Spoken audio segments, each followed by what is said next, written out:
he says you have to share. Can you Ah, share? oh my gosh, so many things. I mean, it was the first half of 2020. He came in like middle of 2020. And then for the next 6 months, all the messages were like stuff that was heavy. It was all stuff about the events, the major events of the shift, especially the events leading up to the big flash of light, which they say is the moment that we will look back on and say everything changed. And then after that 6 month period, like literally January 1 of 2021, then everything changed. And then they started talking about what is an angel and how do they help human. They did this kind of whole relationship building time where they were talking about other things. And then since then, it's like they change topics depending on their overall goal. All of it has been trying to guide us towards our awakening.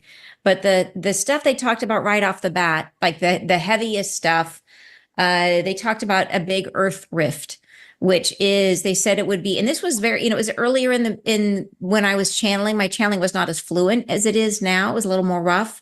But I'll tell you, it came out of nowhere, and it was that it was somewhere in the Indian Ocean, India. They said Indian line near ocean. I since looked, and sure enough, there is a fault line that goes right down the Indian Ocean. And I had dreams about it as well after I channeled it, that it would be somewhere near Indonesia.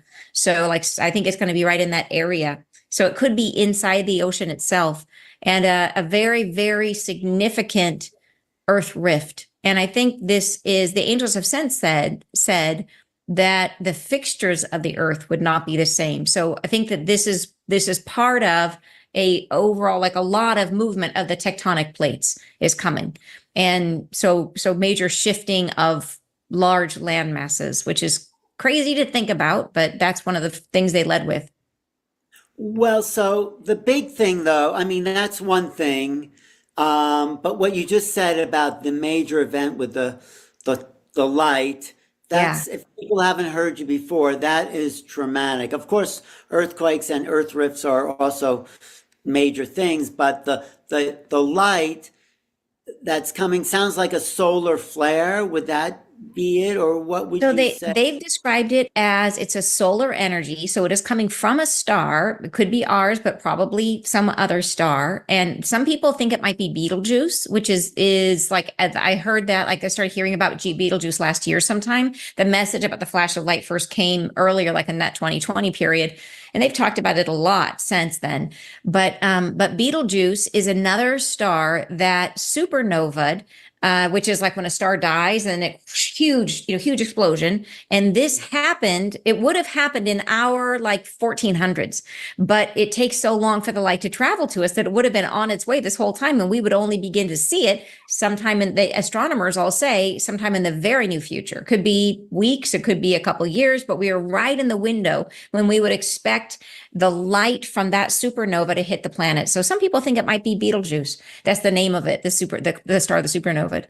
But yeah, so they said it would be rainbow starlight is how they described it. So, and then after they said that, I saw that there were some of the auroras that were, how we've been getting auroras. It's kind of like literally like in the Bahamas, they're seeing aurora borealis or something. It's like everywhere. That in some areas, it literally was rainbows in the sky. So, I mean, I think it's going to be that, but much more intense and lasting for a period of time. Yeah.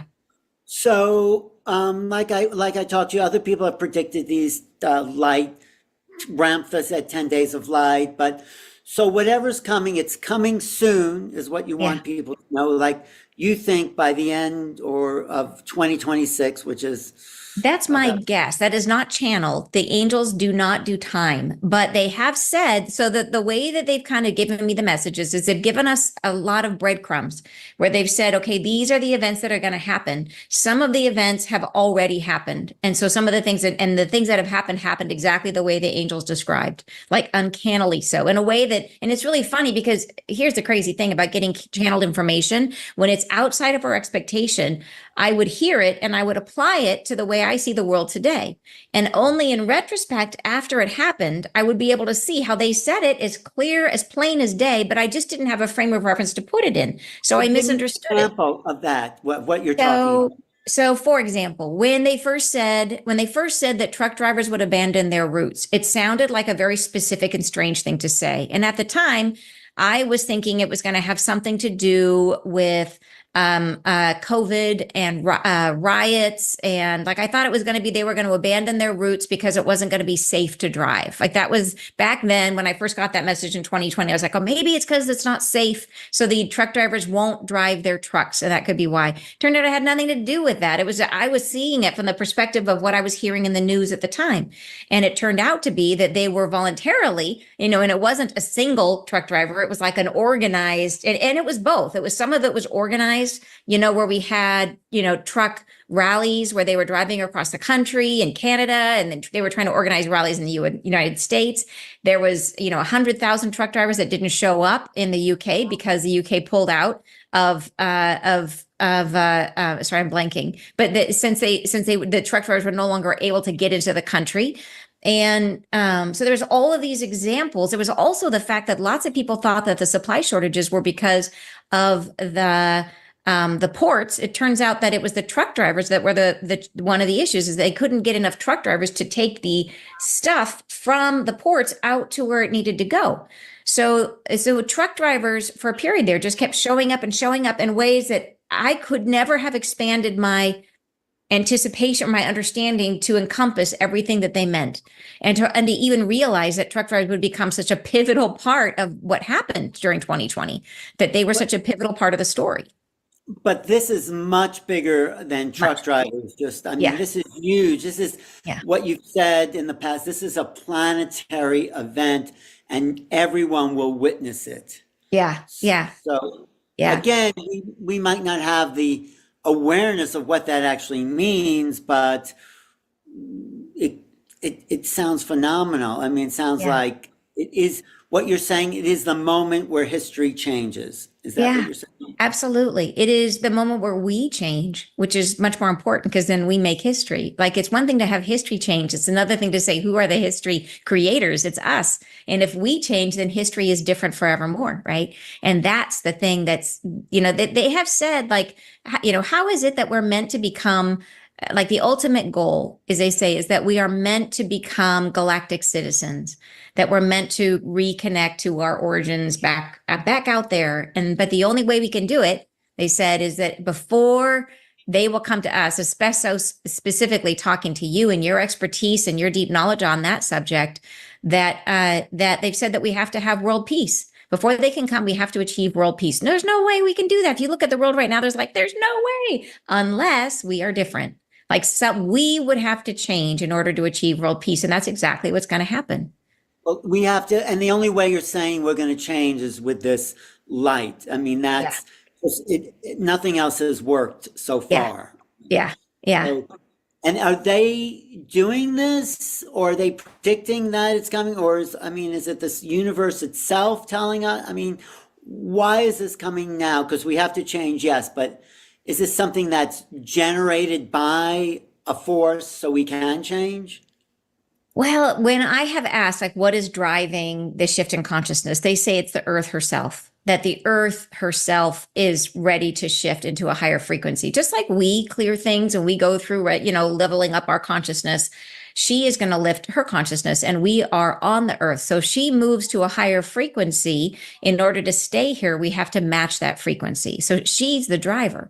And we, being on the planet, we are like the neurons of the earth. We are her thoughts. And if she needs to level up her thinking, well, then we got to scrub our thoughts. we got to raise our vibe, and we got to match who she is.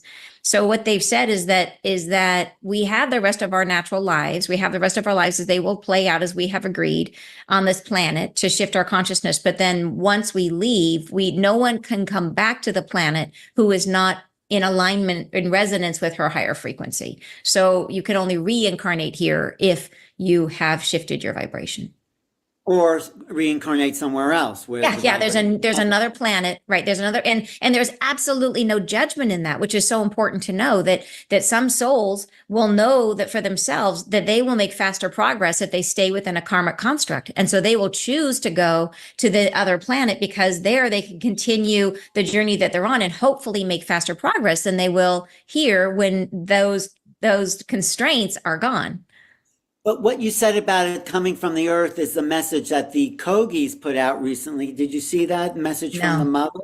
No. Oh, they've said that towards the end of what you're predicting, the end of 2026, if we Yeah. don't change, Yeah. the Earth is going to come in and do whatever. But the light's coming from outside the Earth, Yeah. but there's obviously a relationship between the Earth, which is a Hmm. conscious being, and other solar bodies or galactic. Yeah. So this thing is coming, and you've also said it's going to be really when it looks like it's the darkest, right? So talk about what may precipitate all this happening.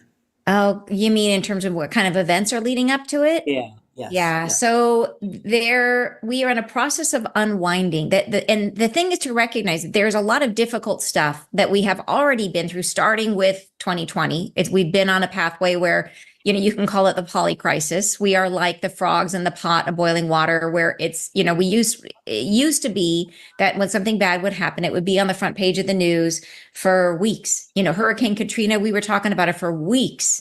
And now horrible things happen and they're on the news for a day. And then tomorrow it's a different horrible thing. That it's the pace of crazy has just gone up and up and up and up. And this is on purpose. There is right now, the phase that we are in is the moment to heal. This is our opportunity for us to do one of the most important things we can do on earth, which is to understand ourselves. So we are being put in a place where we are being squozen like never before, both personally and and for humanity, within our culture, within, our broader societies, within the global consciousness. We're being squozen. So we're being drawn into increasing polarity.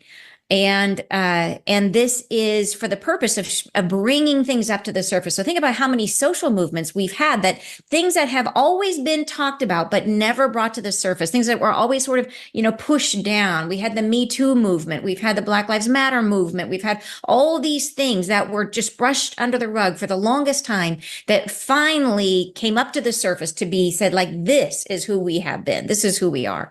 And those are incredible clearing, purging moments. And the reason this is so important is that this lifetime is unlike any other lifetime we've ever had. That every other lifetime we've come to the planet, we plan our lives, and we decide before we come in, we say, okay, in this life, I would like to work on, this particular experience. I want to experience myself in this way.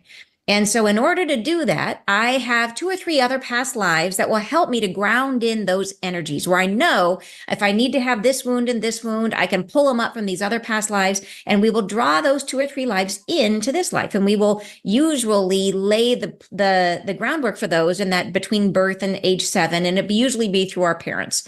And that's kind of how we structure a life. And I've seen all this. I've seen it in my dreams. I've seen myself planning this life in my dreams and seen all how this happens.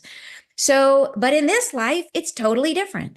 In this life, the Akashic records are open. That was not the case in the past. And in the past, very few people actually had access to the Akashic records. This life, everybody, you can go as deep as you want to go. And that's because, so this is like the bonus crazy round, the bingo round, when you can grab as many things as you want, like how much can you clear? And it's not really about clearing, is a word we use in healing, but it's really about integrate. It's how many aspects of yourself can you draw to you and integrate and understand. And the reason for this, the best metaphor I can think of to say, why do we want to do this? Why do we want to throw ourselves into our own healing? Which is like, this is the period right now, is like the critical time for how can we heal ourselves and how can we heal society? That when we are on the other side, a soul that does not know itself well on the other side looks like a blurry, fuzzy soul. Looks like a soul that is, more like an incandescent kind of glowy light bulb, sort of a soft glow, and that's a soul that and that's because if you think about the light of the soul is like all these different rays of light that are all going in all different directions, right? There's like, here's an aspect of me, and here's an aspect of me, and here's an aspect, and it's just this soft glow. None of them are really owned. And then when a soul gets to know itself, it begins to take all those pieces and bring them in.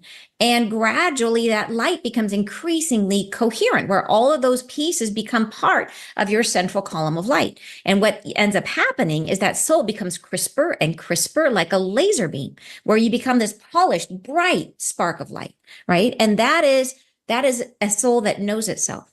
And that is the work that we're doing, because we're trying to get to the place where we understand who we are. And now is the time to do it. So this is why things are getting increasingly crunchy. It's a big piece of it. The other big piece of it is that in order for evolution to happen, you have to free up energy.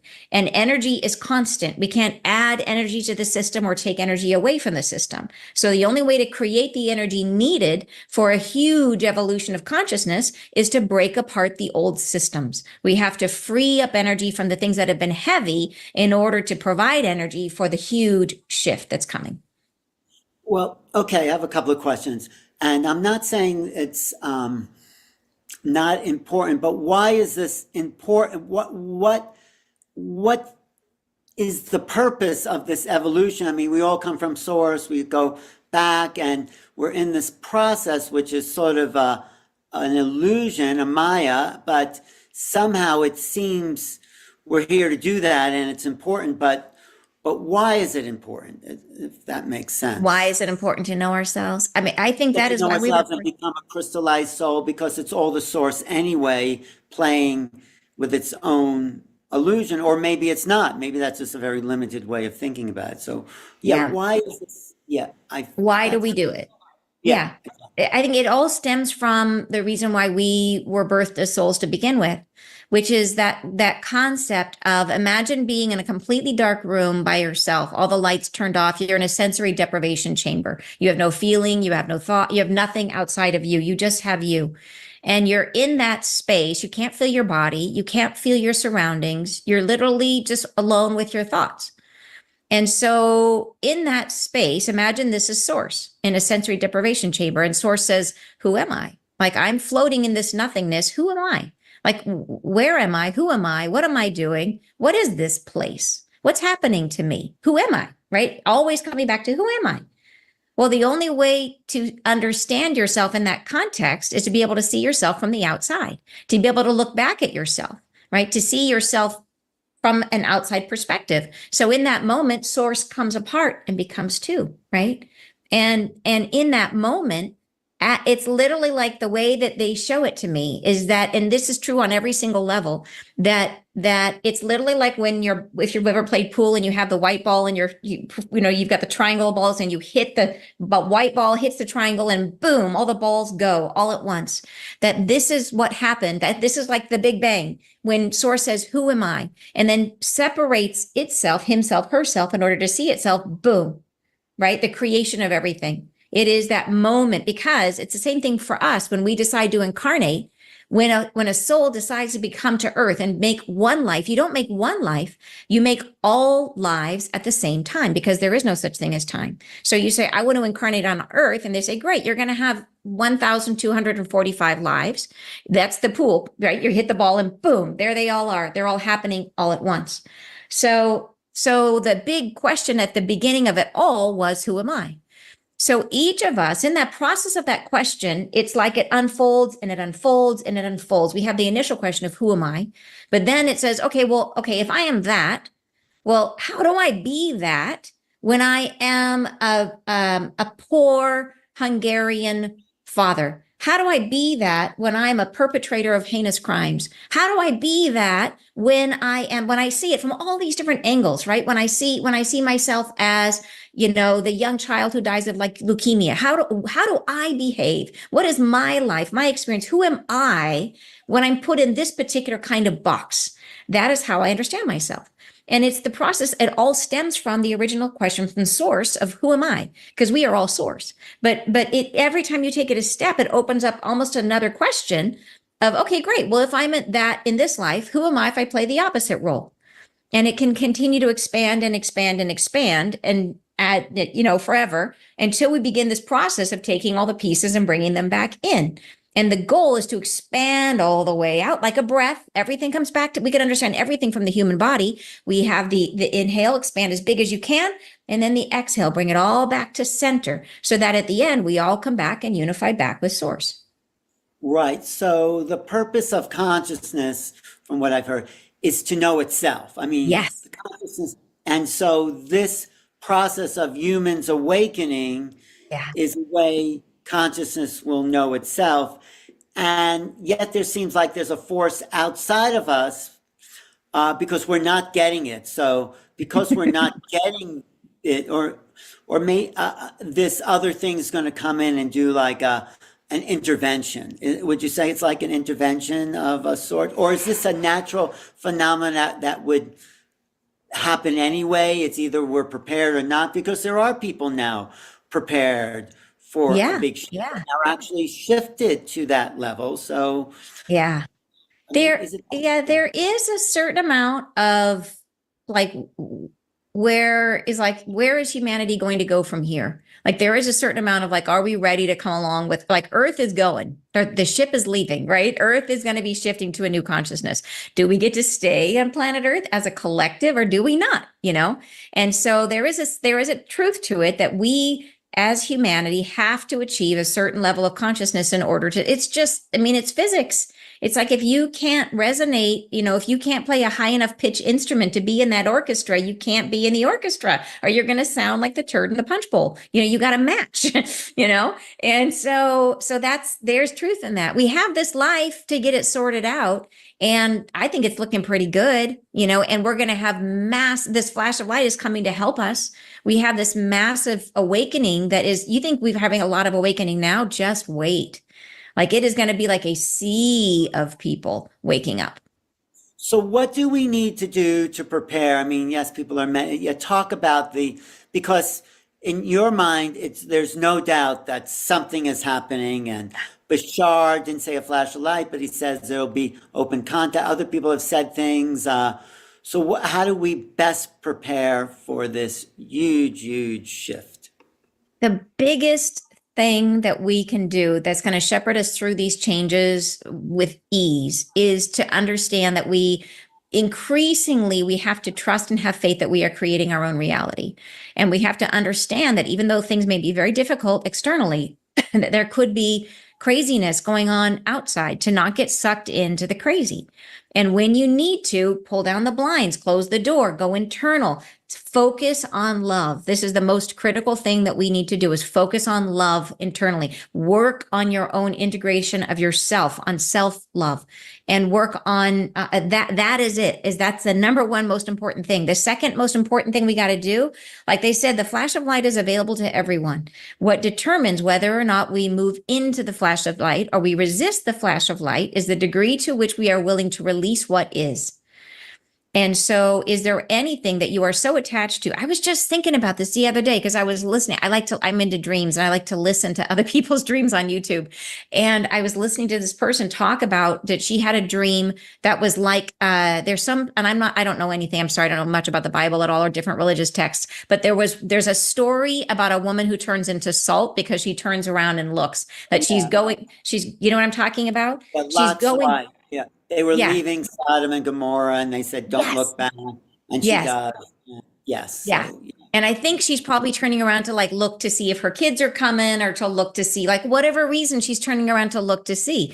Well, I think that is a metaphor for this idea of we need to lean into what is new, to open up to what is new, which, by the way, we cannot perceive unless we are willing to let go of what was. That we are going to be seeing things that are outside of the realm of our expectations. And if we are looking for what we expect to see, we will not see it.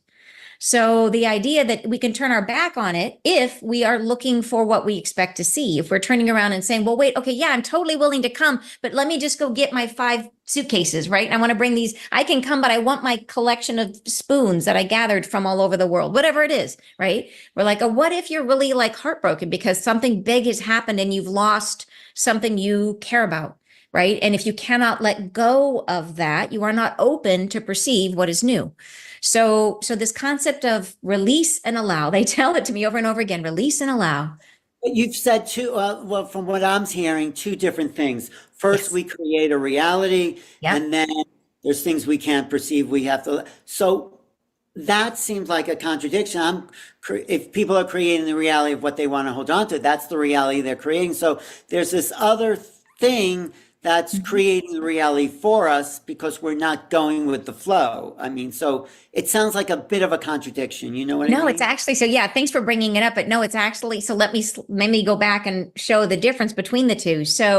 So option one is we decide that we're attached to the way things were and we're focused, our expectations are focused on that. Our awareness is focused on that. We are creating more of that, but that is in the process of disintegration. It's in a process of loss. So that is our experience.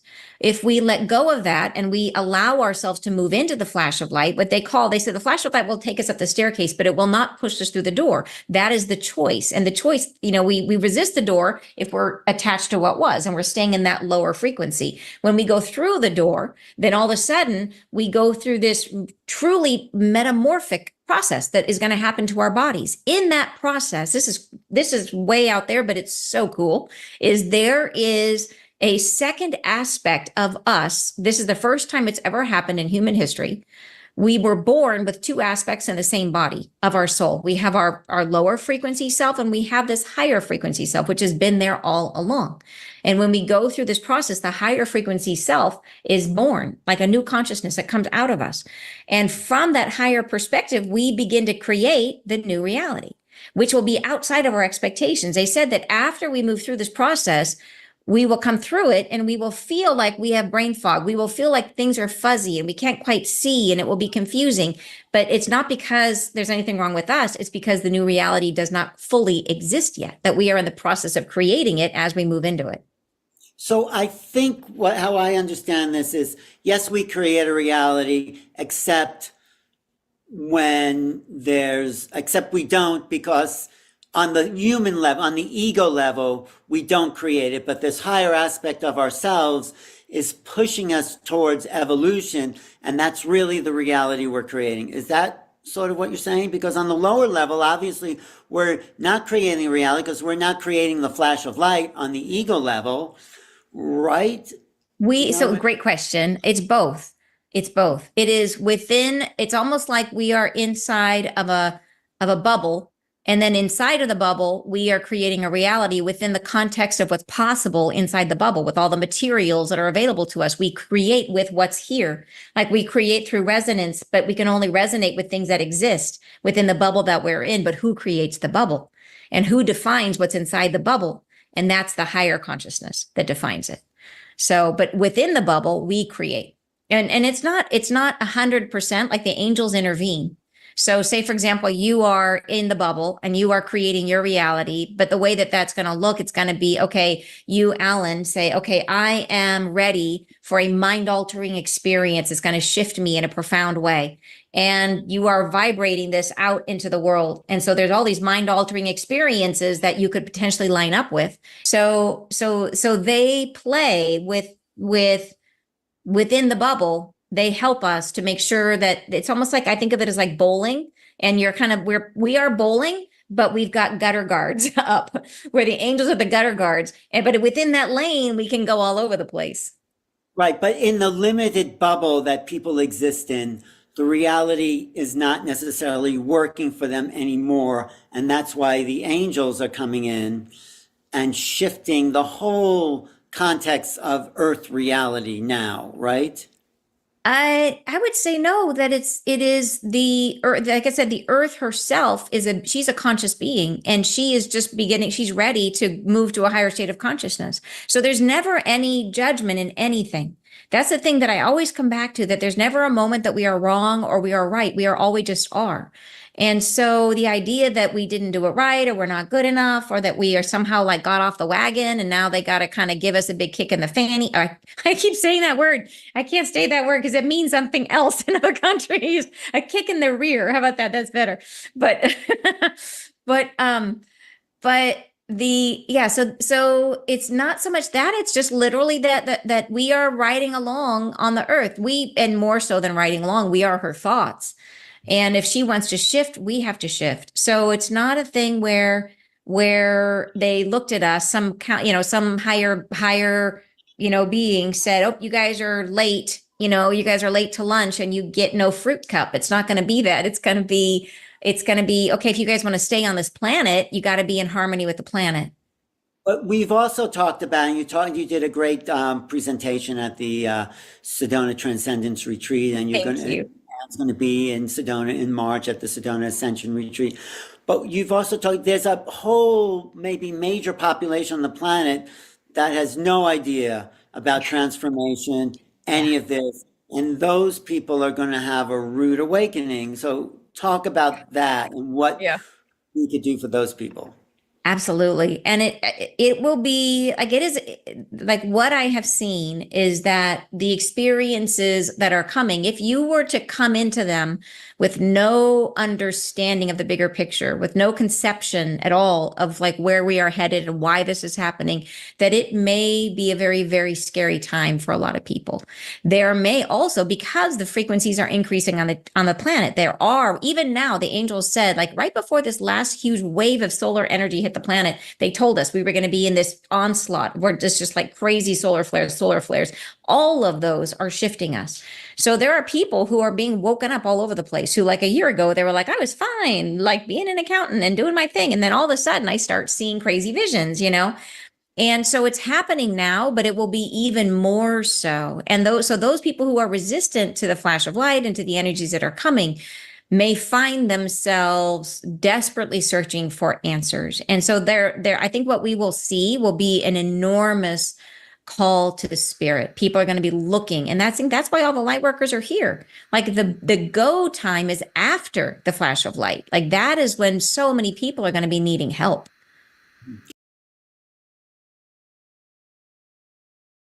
Okay, that is the end of that clip there. Let's see, Neil, are you looking at this? Can you just like remove that there? Okay, so I thought that was really interesting because it seemed like there's this transformation. What do you think, Michelle? That was Ron? it was very profound. And as always, Alan, one of the things I respect the most about you is you have very, very deep intuition and you're very tuned in to what's happening all around us. And you're an incredible interviewer. You asked really good questions and really to clarify and break it down to what Anne was saying. And I've been feeling this as well since 2020. And I've had, people in my own family challenge me with, if you're so love and light and you're all being happy and you're saying you're predicting, you're in charge of our own reality, like she said, we're creating our own realities, then why do you talk about some things that are kind of doom and gloomy? And Right. and it's a fine line that we're walking, because we are feeling that there's a lot of things happening all at once. But we also have to have an open mind to see them. And in some areas, we can get ourselves stuck in the mud if we don't open our minds and our hearts. And Right. I love that she brought us back to love, that you have to, she said, you have to trust and have faith that we are creating our own reality and work on ourselves first and always focus on love. That was a huge Right. takeaway. And that's not doom and gloom. I think what she's saying is that experience is about looking at the new opportunities that are coming to us. So we're creating a reality, but we're only creating a reality that we know. And we're also, because our consciousness is an open system, it's always being fed by the unknown. So we're here to interface with more than what we already know. And this is a big shift. Yeah. Yeah. And look at what is happening around the world, with very quickly, she was talking about all this chaos and horrific stories, and they're not lasting for a long time. They go on to the next. I mean, yesterday, Dana Micucci, at the end of her presentation, she did a meditation for, and there were so many areas she's bringing in, Yeah. Israel and Palestine. She's bringing in the hurricanes, and she's trying to include every place, Florida, North Carolina, Georgia, Tennessee. She was trying to, she threw in Mexico too. A lot of people don't even know that there were great floods in Mexico as well. She Right. did not mention, 100,000 acres of fire in Wyoming. That hasn't really been on the news too much, but it is filling some of my channels. There's so much. Ukraine, I have a channel that I watch with some veterinaries that help animals that are there in Ukraine, and they were showing rockets hitting their land and their animals.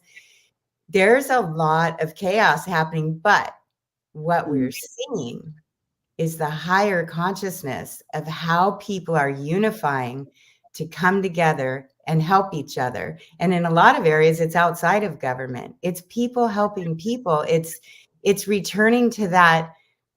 If you need something today and I have it, I'm going to give it to you without hoarding it because I think I'm going to need it later. It's that. This is the future of the planet. This is the future of humanity. This is the awakening of humanity, where we can rely on each other, not some force that we expect to take care of us. Of course, yes, we have government to assist people. It's government supposedly for, by, and of the people. If we can be a people's government, then this is the new future we can create, that everyone will have equality, equal opportunity.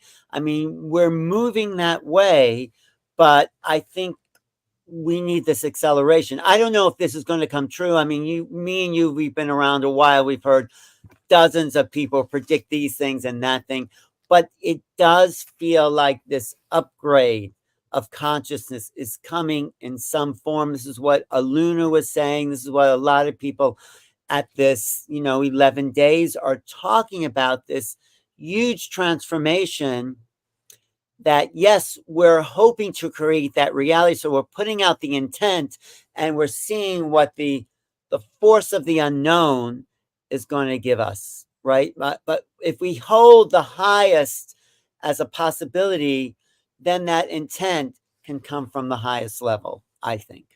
Right? I agree, Alan. And I can think of a lot of situations in my life that happened, that have been happening in the past 5 years, where I definitely felt like I was getting my lessons. And when I look around, and whether it was, through walking my mother home and her death process, and witnessing it from a whole different perspective than when I walked my father home in 2009, and my stepfather died 1/1/2020.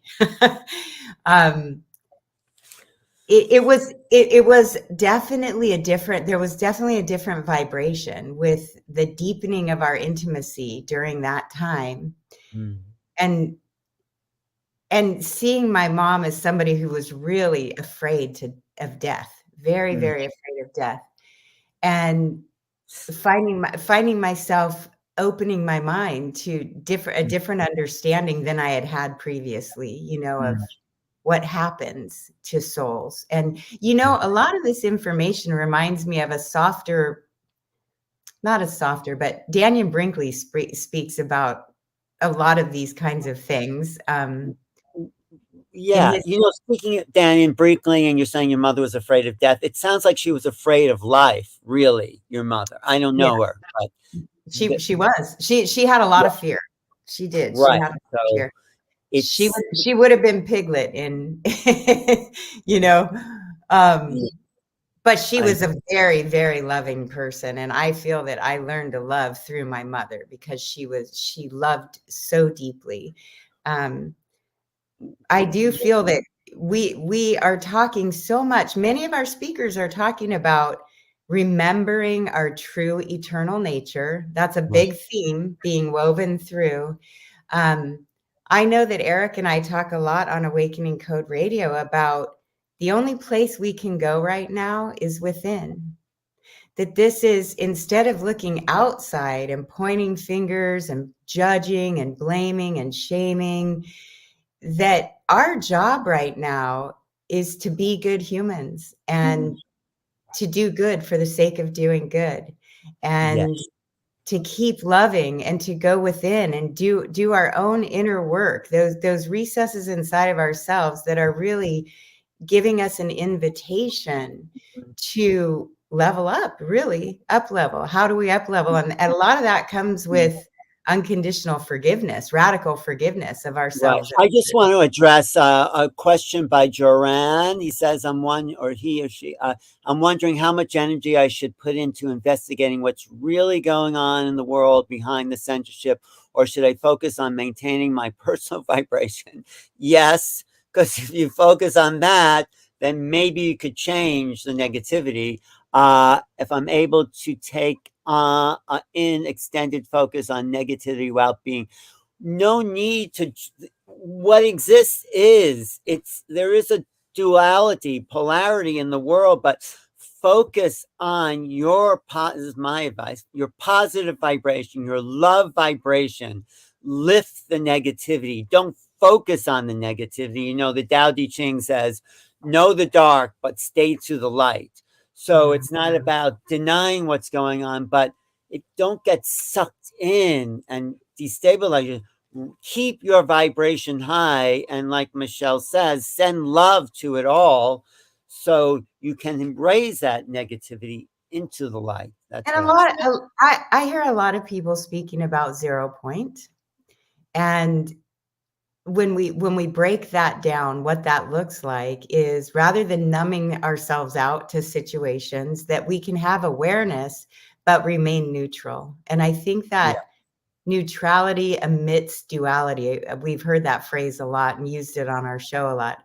Neutrality amidst duality is one of the tools that we can implement to learn to stay neutral without judging others, without judging ourselves. And you know, I'm not saying that I have it mastered at all by any stretch of the imagination. I definitely have had my challenges. But I do feel like what she's saying is there is an invitation there to dig deeper, and to keep bringing us back to love. And Right.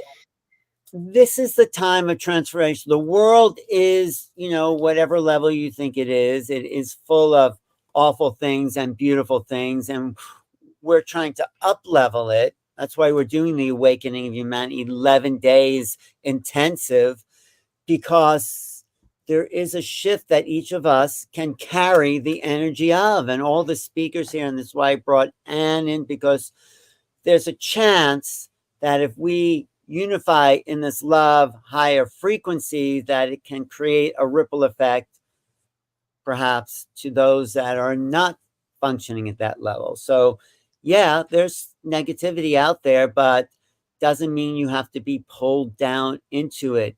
Try pulling it up, you know? yeah, So we're all pieces of the puzzle. We really are. We're all pieces of the puzzle. Didn't Aluna say yesterday? I find myself saying this so often, that we would be so boring if we were all alike, exactly alike.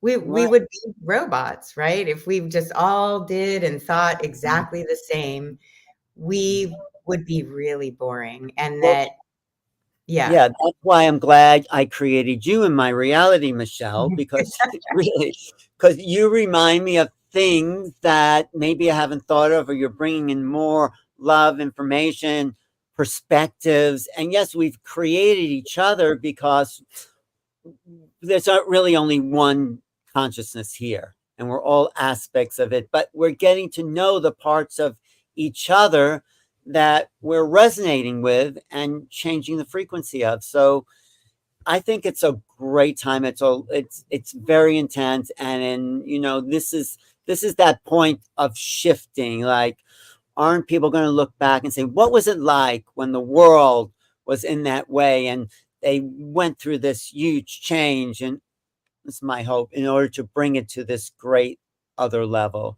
You know, one of my favorite quotes is by H.G. Wells. He wrote the book War of the Worlds, but in his later life, he was a real optimist. And he said, one day people will look back at old newspapers or old films and say, was there ever such a world where people, you know, did awful things to each other and just thought of themselves and not the collective? And I think that's the time we're coming into. I think this is what Anne's message was, that we can create a better world. And it's also up to each of us to hold that frequency in ourselves and in our relationships. So I like there's a message in the chat.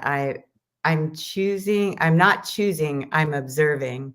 And I think that this is a time to kind of step outside and witness ourselves, you know, maybe take the eagle eye view of not just looking at things straight on, but actually looking at them over every side of the fence, you know, so that we're putting ourselves in each other's shoes, you know, yeah.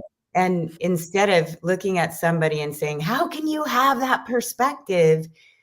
If we can open our mind and just have compassion for, let me hear your perspective. I might not understand it, but be willing to listen and observe our own reactions to that. You know, if we let it get us, and that's one of the things that I've definitely been working on myself, is rather than getting riled up by somebody else's opinion, to let it pass through me. If it doesn't resonate as my own personal truth, I can understand that it's someone else's and let it pass through. Right. And keep doing my best to be a good human, to help others, to serve in whatever way that's in my wheelhouse to serve. I'm not going to have every answer. And Right. I Alan, agree with I you. say about you that you said about me. You are such a teacher to me. I really appreciate you so very much. Your perspectives have opened windows in my mind that might have been closed before I met you. So I really appreciate that you have that ability. Well, that's what my program is. If people are interested, on YouTube, is called New Reality. So I'm always looking at how to see the world differently. What is the bigger picture? So my search and quest has been to see as many different perspectives as possible. I may not agree with them all, but at least I've heard them and absorbed them and taken them in and evaluated them in my own terms of priorities. So thank you, Michelle. It's always great to dialogue with you and just to know you and be part of this big family. This is why we're really doing it. We're bringing more people into our family. Let's Yes. read what Bridget Renee is sharing, because she's Okay. sharing some deep truths in the chat, and she shared a few, so I don't want to miss too many. Okay, good. She's saying she resonates deeply with neutral love and above. It gives us expanded perception through open observation. It does not mean that we avoid uncomfortable emotions and the atrocities in the world, rather that we view them through empowered lenses. And then she Thank said, you, Bridget.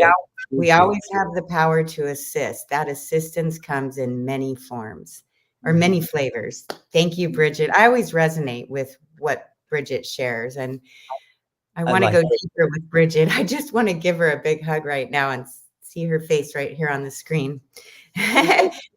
I think I mean, assisting. It is us out there. If it's in your reality, it is part of your consciousness. And if you're part of your consciousness, you have the ability to also shift what you're a part of.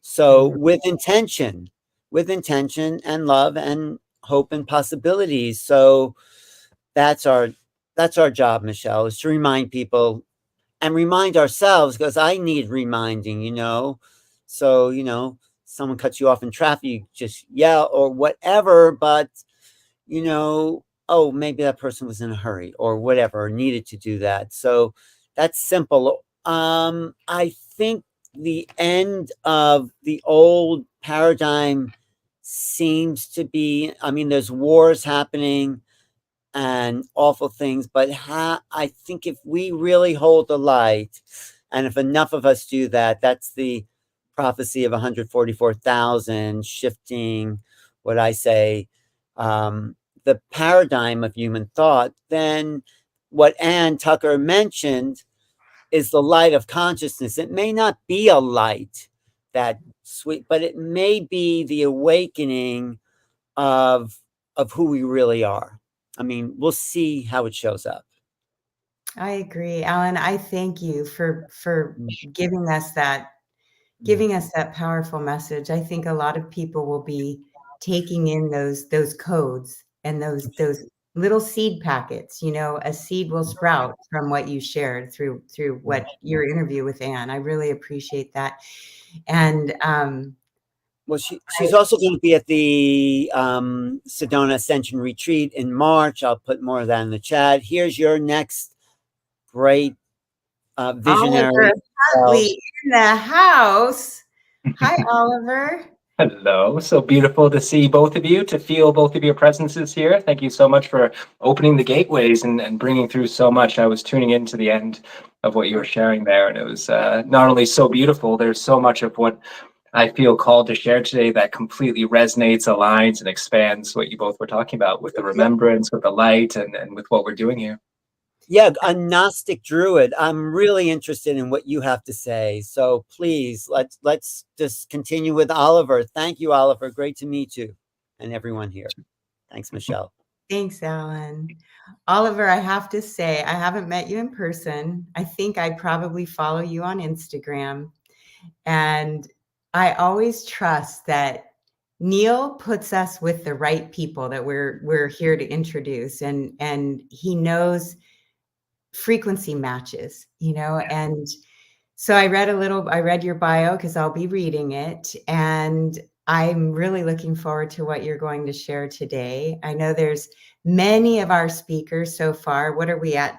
We're at day 5. Mm-hmm. And many of our speakers are, it's almost like there's this leapfrog thing where they're passing the baton a little bit to the next speaker who's speaking some of the same truths in a different way with their own frequency, their own vibration put on them. And I'm excited to hear what you're going to share. So I will let our audience know who you are. Oliver is a wisdom keeper, author, storyteller, and sacred site guide, currently deepening his connection to the land and mysteries of ancient Wales. He is on a soul mission to bring back lost mystery school wisdom and initiations from the Druids, Essenes, and Celtic Christianity. With 10 years experience holding land-based retreats all over the world, he has the rare ability to take you on an adventure, uniting the worlds of spiritual initiation, historical knowledge, and the wisdom of nature, guiding individuals and groups through sacred journeys. Oliver weaves together sacred stories, ceremonies, and teachings long forgotten, helping you remember and reconnect to the ancestral magic of this land and its holy history. Beautiful bio. I'm just thrilled to hear your presentation. So I just want to get you right into it. Thank you, Oliver Huntley. Take it away. Thank you so much for that introduction, and also just holding this space, holding this gateway open to bring people in, to help introduce people, and really to harmonize the energies. And before I begin, I just really loved what you said, this idea of kind of passing the baton, and everyone gets to share their truth, the ways in which they've received the light, they've lensed the light, and then they get to emanate it out, they get to express it out. And that's such a beautiful way to look at it, because when you were saying that, I was starting to see Gnostic art from the 2nd and the 3rd centuries, where you're probably familiar with the idea of the halo, right? This very interesting idea that when you achieve a certain state of Christed light, or really when you embody a certain level of Christed light, you have a halo come around your head. But if you go back in time and you start to look at a lot of the stories of the halo before it was ever portrayed as this kind of glowing ring around the head, it was always a flame of light. So when you start to look at 2nd, 3rd, and 4th century Gnostic art, what they show is there's generally a teacher in the middle of an audience of people, and they have a flame that's glowing above their head. And then what you'll see in a lot of this artwork is that all the people that are around this kind of teacher, sage, saint, whoever it is that is giving the teachings, you'll see flames above some of the people's heads in the audience. Not everyone, just some of them. And so there's a lot you can take away from that, because how kind of gnosis was shared, or this idea of Christ of light, it was a direct transmission.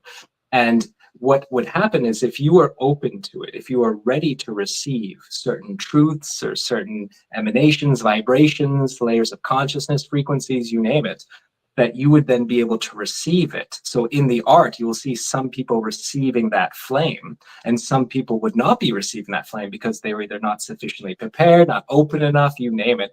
But what was also very beautiful about that is, even though the flame from the teacher would be transmitted to the students, the flame would look slightly different when everyone would receive it. So maybe the flame was white from the teacher, and when someone would receive it, some would be blue, some might be green, some might be brighter, some might be dimmer. And it was a great way of kind of sharing exactly what you were saying, is that we're all here to share truth, and we're all here to share how we've embodied our truth, the truths we've discovered, the truths that we're living, the truths that we've experienced. And this transmission of truth is the same for everyone, but how people receive that truth, how we integrate, how we work with that truth will always be beautiful and unique. So something so magical happens, when we gather, whether we're in person and we gather, or in this beautiful kind of digital format of today's age, is that all of the speakers, everyone here, we all hold these flames, these puzzle pieces, these clues, these next synchronicities that we might need. And so you don't even have to get into, this is my truth, I'm right, or this is your truth, you're right. We all are here sharing who we are, what we are, the emanations that we carry. And then everyone will receive exactly what they need. And then they'll continue that ripple, that wave forward, so that you'll start giving out that flame from your head to other people. And it will just continue, and more light will be building up. And that's something I'll talk a little bit more about during our transmission today. So I just wanted to share that, because that was the image that I got from your passing baton. It's beautiful. Thank you. That feels so good. I could actually visualize and feel what you're speaking. And I really, really appreciate each person sharing their truth in their unique way. The way that you worded that, your verbiage on that really hit home. So thank you so much, Oliver. Have a great talk. I'll be sitting back here listening in the backstage. Thank you. You're welcome.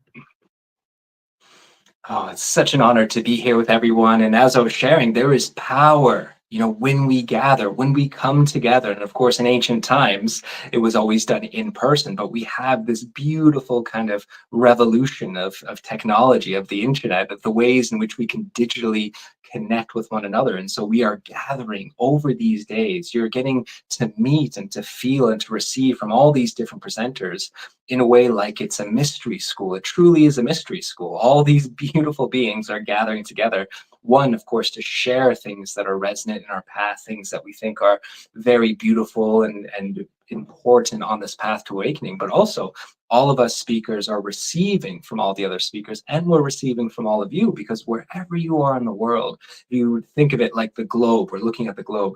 Wherever you are is this little dot of light, and all of us are creating all these dots of light who are tuning into this conference, who are participating over these days. And we're creating this beautiful grid work, this web work of light in the world right now, which helps more light, more energy come down, of course, from above, from the higher realms coming down, but it also helps bring up that geomantic energy from the earth and helps distribute it, disseminate it around the planet. So we are creating grid lines and ley lines just by being a part of this beautiful gathering that we've all said yes to, that we've all signed up. So I just wanted to take that moment to honor each and every one of you who are tuning into this broadcast, who are listening, to all the speakers who are giving and glowing their light. And this is exactly what the world feels like it needs. So thank you to each and every one of you.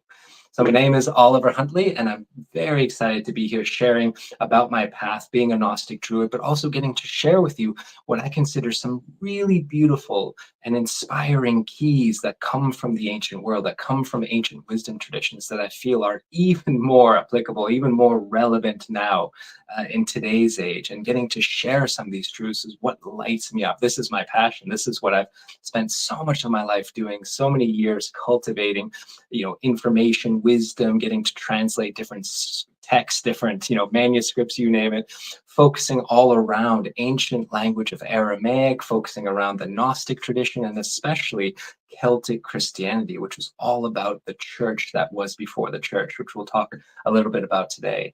And through all of this journeying, through all of this research, I've just come to this point where it just feels like we're both going back in time, connecting to these ancient wisdom traditions, learning, what was truly being transmitted by these great saints and sages and teachers of kind of yesterday, of the past, but seeing how their words, even if they're spoken in another language in a different form from thousands of years ago, they are still speaking to us directly today if we're open to that kind of wisdom.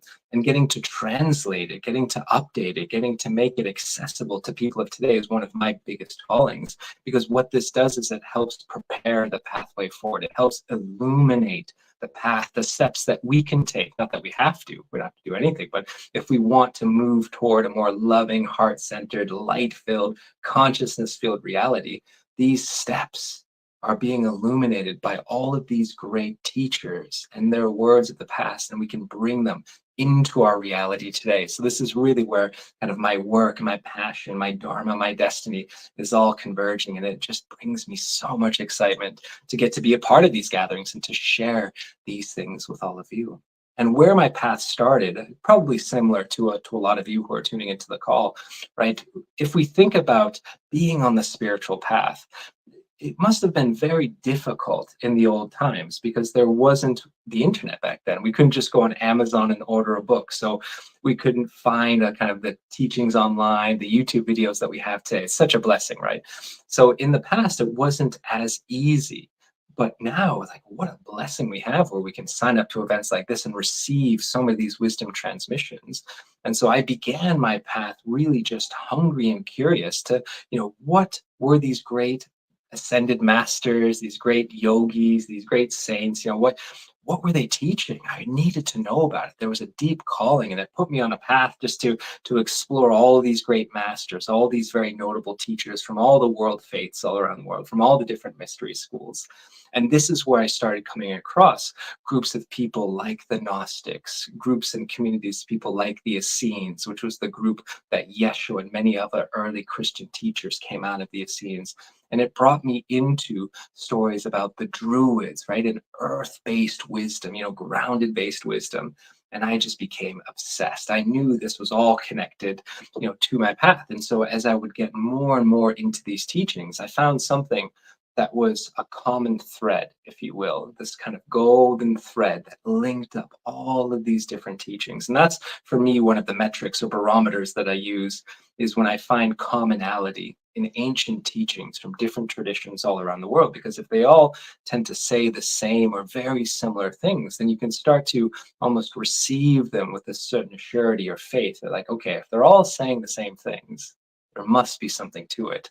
And one of the things that they were all seeming to talk about is that there was a promise of a great awakening. There was a promise of a time that would come when we would return to the light. There was a promise of a time, a prediction, a prophecy of a time that would come when all of us as a collective, our hearts would open wide to the power and to the light of God. And it feels like these prophecies, right, this promise of a great new age, this collective awakening, it certainly seems to be happening now, which is very beautiful. It certainly seems that so many of us are starting to turn to love, back to our hearts, to a path of healing, to heart-centered actions. And so something really beautiful is coming. Something really amazing is happening when it's talking about the return of the light. And so this is what I wanted to share a little bit about today, is what are some of these traditions, especially the ones that I'm very resonant with, like the Gnostics, like the Celtic Christians, like in the language of Aramaic. What were they saying about this great awakening? What were they communicating when they were speaking of this return of this light, this idea of the resurrection of the light? And even the word resurrection in many ancient languages, especially Aramaic, we'll talk about it later on today. There's something really beautiful about this return of this light, this re-embodying of the light. And so I remember when I was younger, I would go to church and I would receive, a lot of the teachings of the priest at the time, and I would read the Bible. But something very interesting happened to me is that it didn't connect.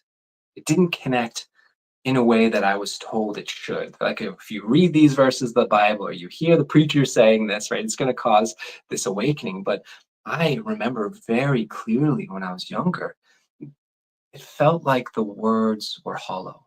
It felt like what was trying to be communicated through the faith of Christianity, for example, it wasn't bringing the light in a way that my soul felt like I knew it was in there. Like I knew something was there. And I know a lot of us are what I would consider recovering Catholics, right? Or we've been through the kind of religious Christian dogma and we didn't quite receive what we were promised or what we thought we might receive. So we kind of discard it, we move away from it, and we go down other traditions. And that's all part of the great kind of path that we each take. But I was blown away. I can't tell you what a relief it was when I started getting into a lot of the original teachings of Yeshua, of Mary Magdalene, of the disciples, and especially into the language of Aramaic, because it helped bring back something that I knew was so central and so needed to the teachings of the Christ. And why I think that's important, first of all, is just to understand is that there was a being named Jesus, or in its ancient language, Yeshua, but we don't necessarily have to say that even though Yeshua Christ, he wasn't necessarily the Christ, he was an embodiment of the Christ. And so when a lot of these ancient teachings talk about the Christ, they're not saying specifically Jesus, they're talking about this vibration, this level of embodiment, this consciousness that comes from Christianity, from one who truly walks the path of what the Christ represented. And so as I started getting into Aramaic, it became a beautiful restoration of this lost light tradition that had been slowly erased and moved out of the religious, more organized form of Christianity.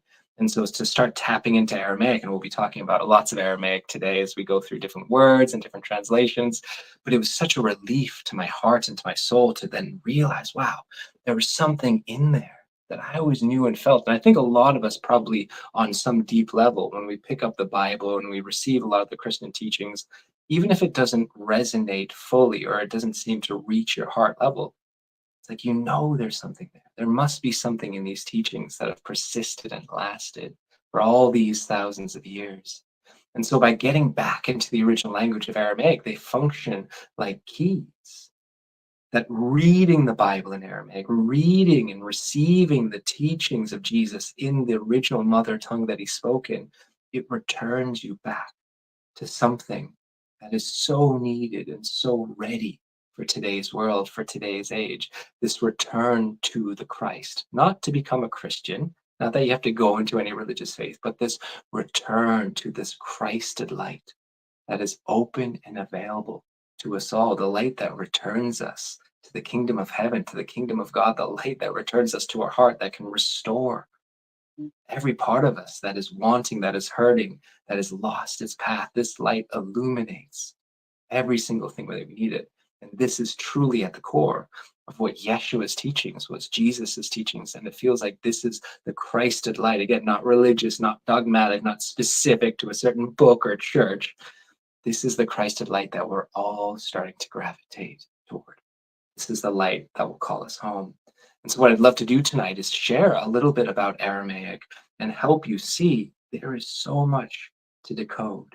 There is so much to re-understand, to reconnect, to resurrect in this language. And it's so beautiful. It breaks my heart in many ways that so many of these original teachings have unfortunately been lost to translation, have been specifically and intentionally put out of the Bible, right? And there's a lot we could say there. Unfortunately, I don't have enough time to get into the full history of how Romanized Christianity emerged, but there is a fascinating story of how that took place.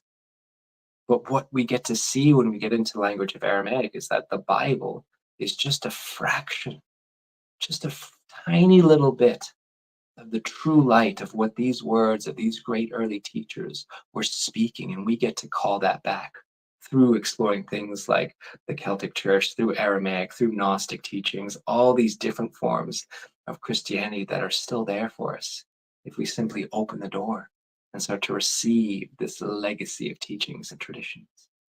So before I go into Aramaic, I always like to start with one word, and it's a very beautiful word. And this word is the word eighth batak. Eighth batak. So just take a moment if you want. You can either say that out loud or just silently intone it. I like to do this before I kind of give the translation of the word so you can first intuitively feel it, what it feels like to you. To take a moment to say eighth batak. Eighth batak. Eighth batak. So before, when you read the stories of Jesus performing healings, he would always say this word eighth batak before he would begin or perform his healing rites. And there's magic in this word because when you open up this word from the roots in the original Hebraic, what you find is eighth batak means to open, but really it means to be open. To be open. To become open in thy presence.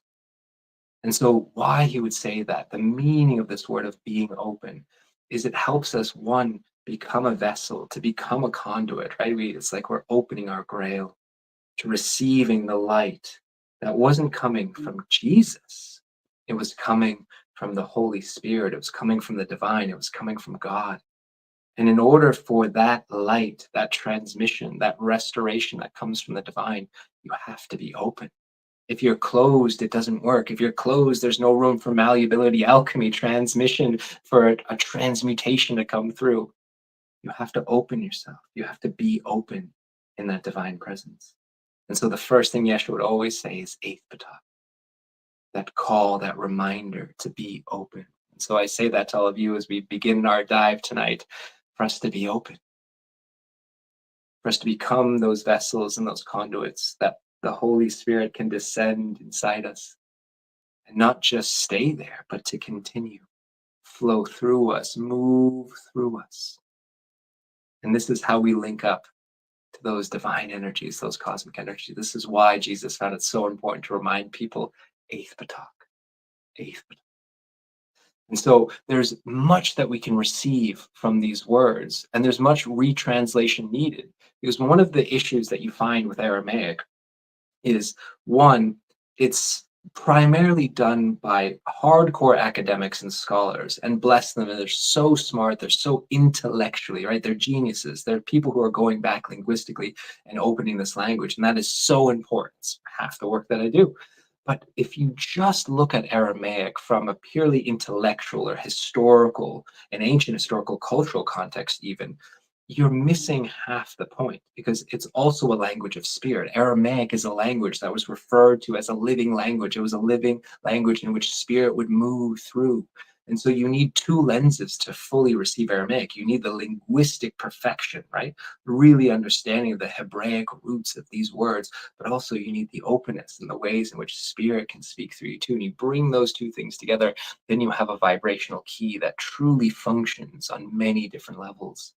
And so when we read Jesus's teachings, when we read Jesus's words and we go back in time, right? Because it's been translated so many times. If you think, if we're going back to Aramaic, it would have gone from Aramaic to Greek, from Greek into Latin, from Latin into old forms of English, into new forms of English, right? These things are translated 4, 5, 6 times even. And you get lost in so many ways. You get lost in translation. So to bring it back, we get to go back to this beautiful part of how we can receive the direct, more direct transmissions of Yeshua. So even statements like the I am statements of Jesus, which are beautiful statements that Yeshua would speak of, that Yeshua would emanate. But when we read these statements, the I am statements in Aramaic, when we say the phrase I am, in Aramaic, it's ina ina.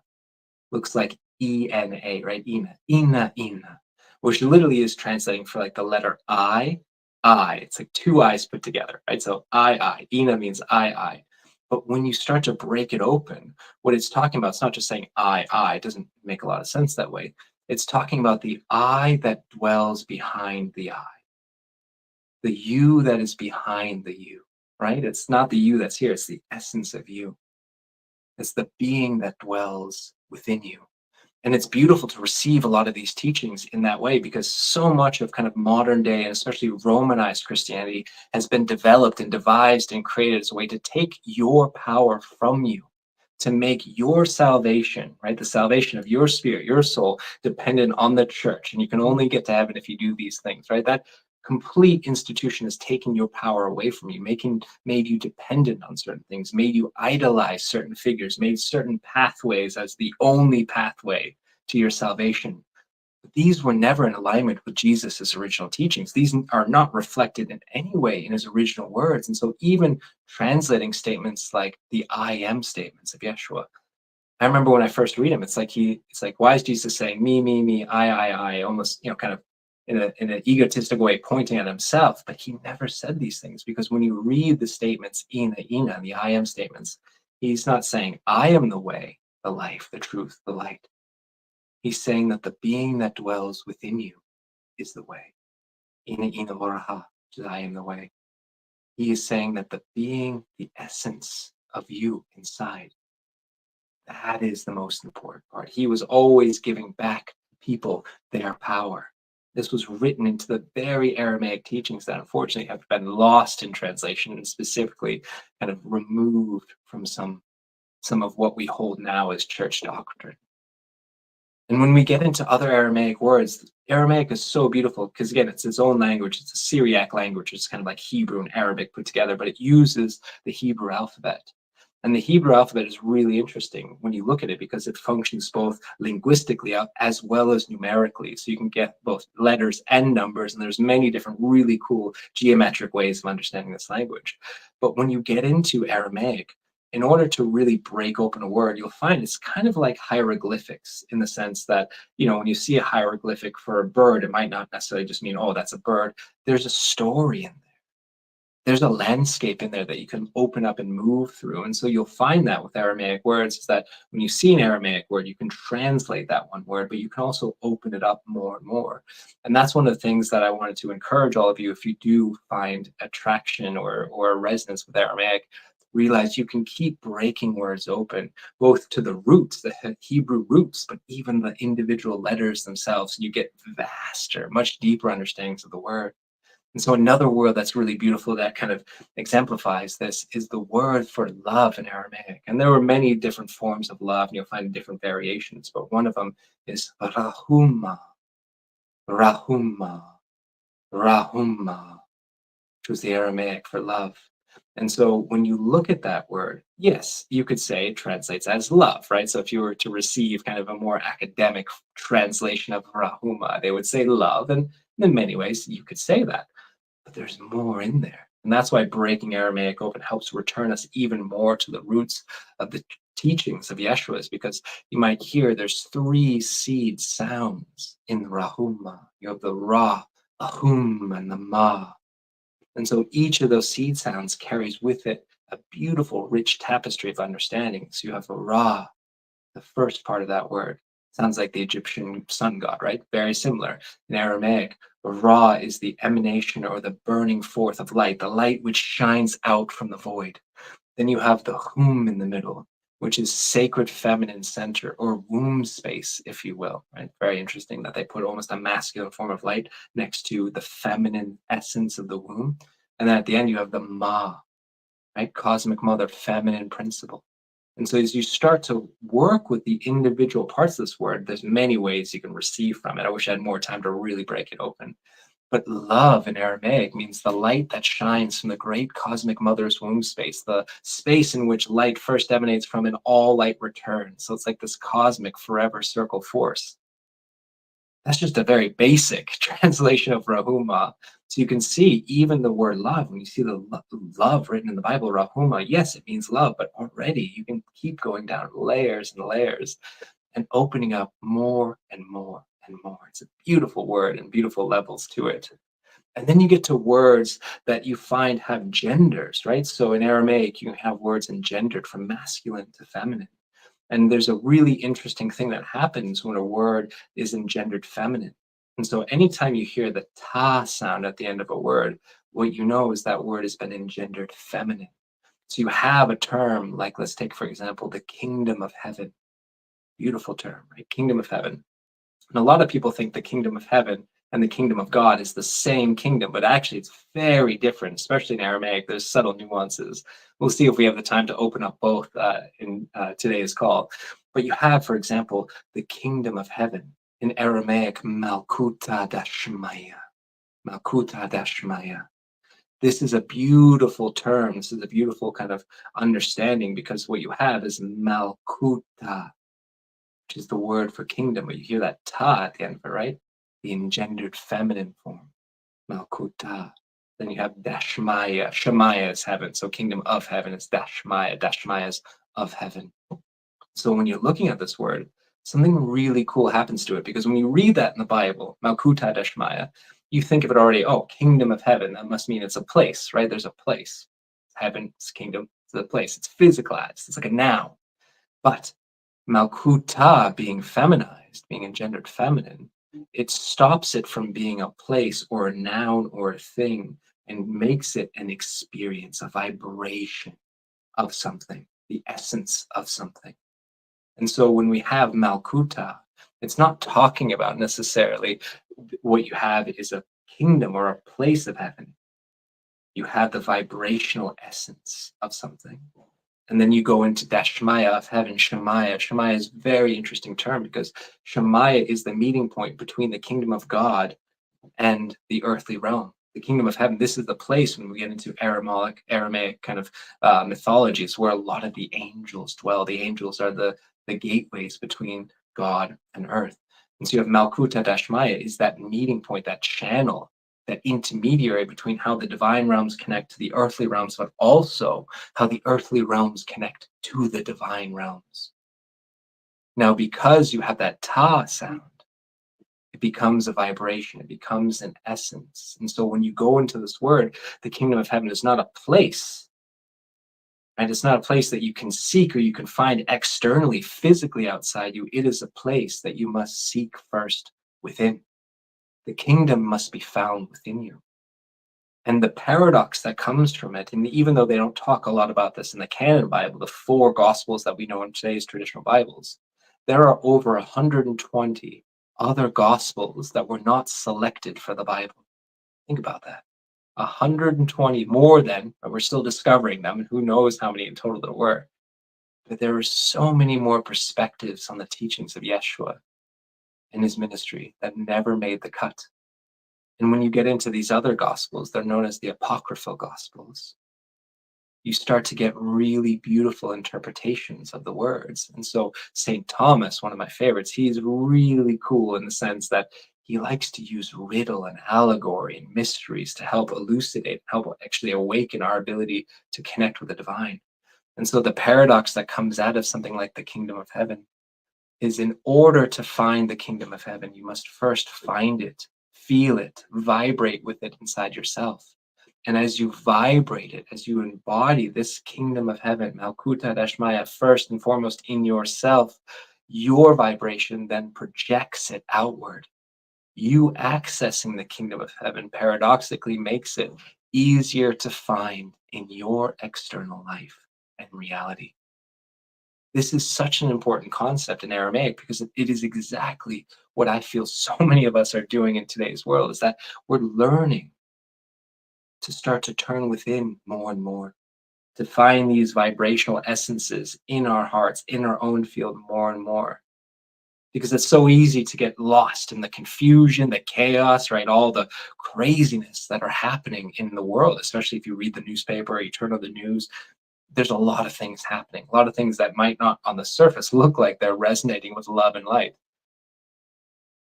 And it can be frustrating, it can make you confused, it can make you feel helpless.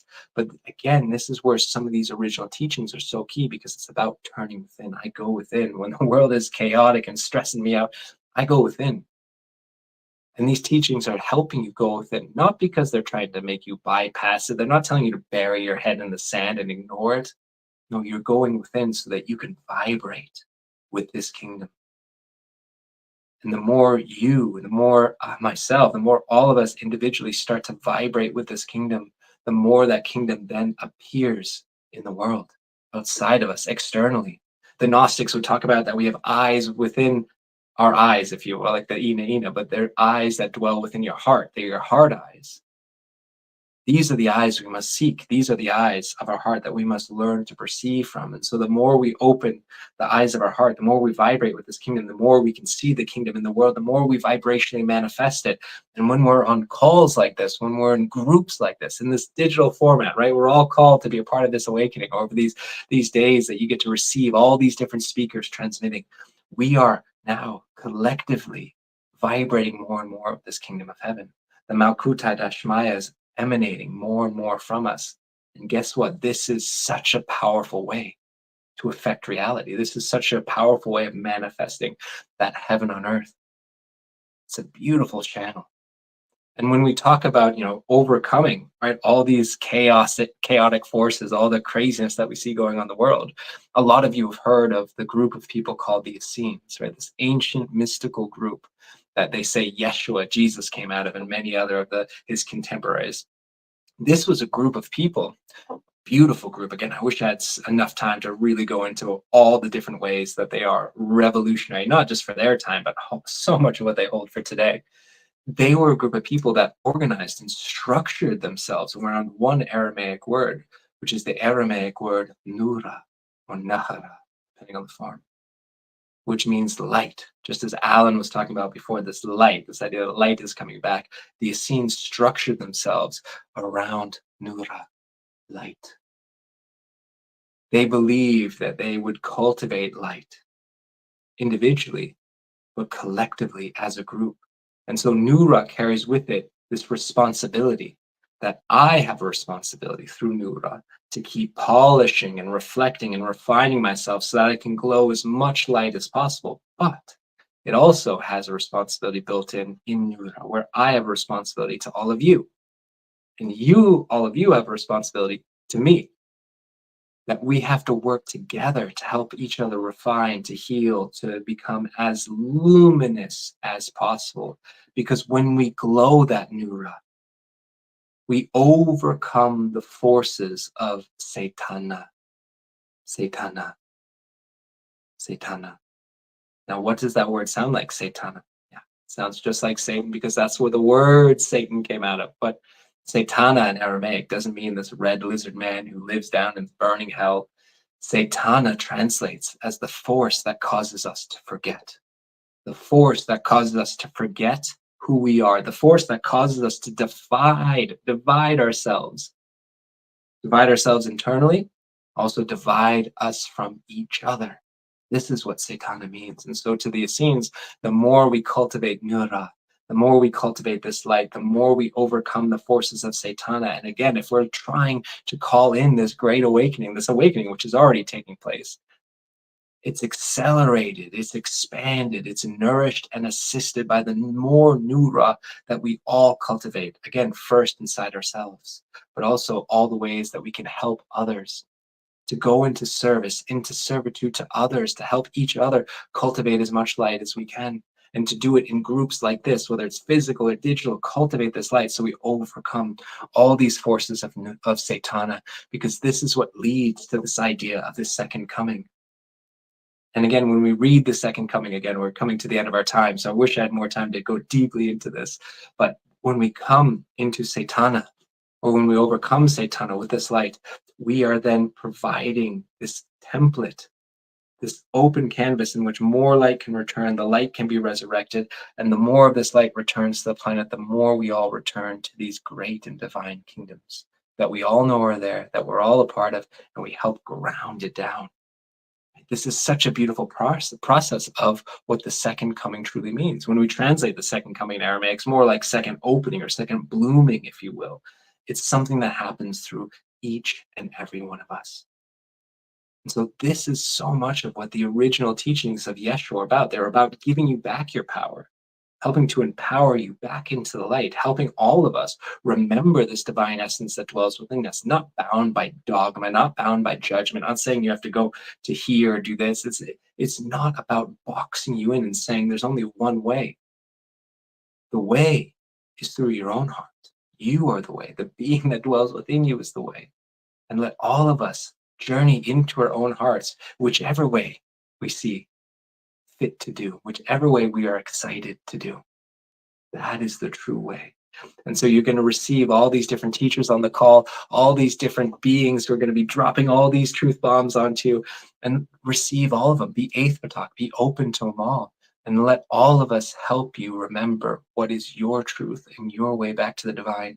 And let us also honor all the great teachers and the masters who came before us, who also were speaking their truth back then in ways that are so resonant even to today.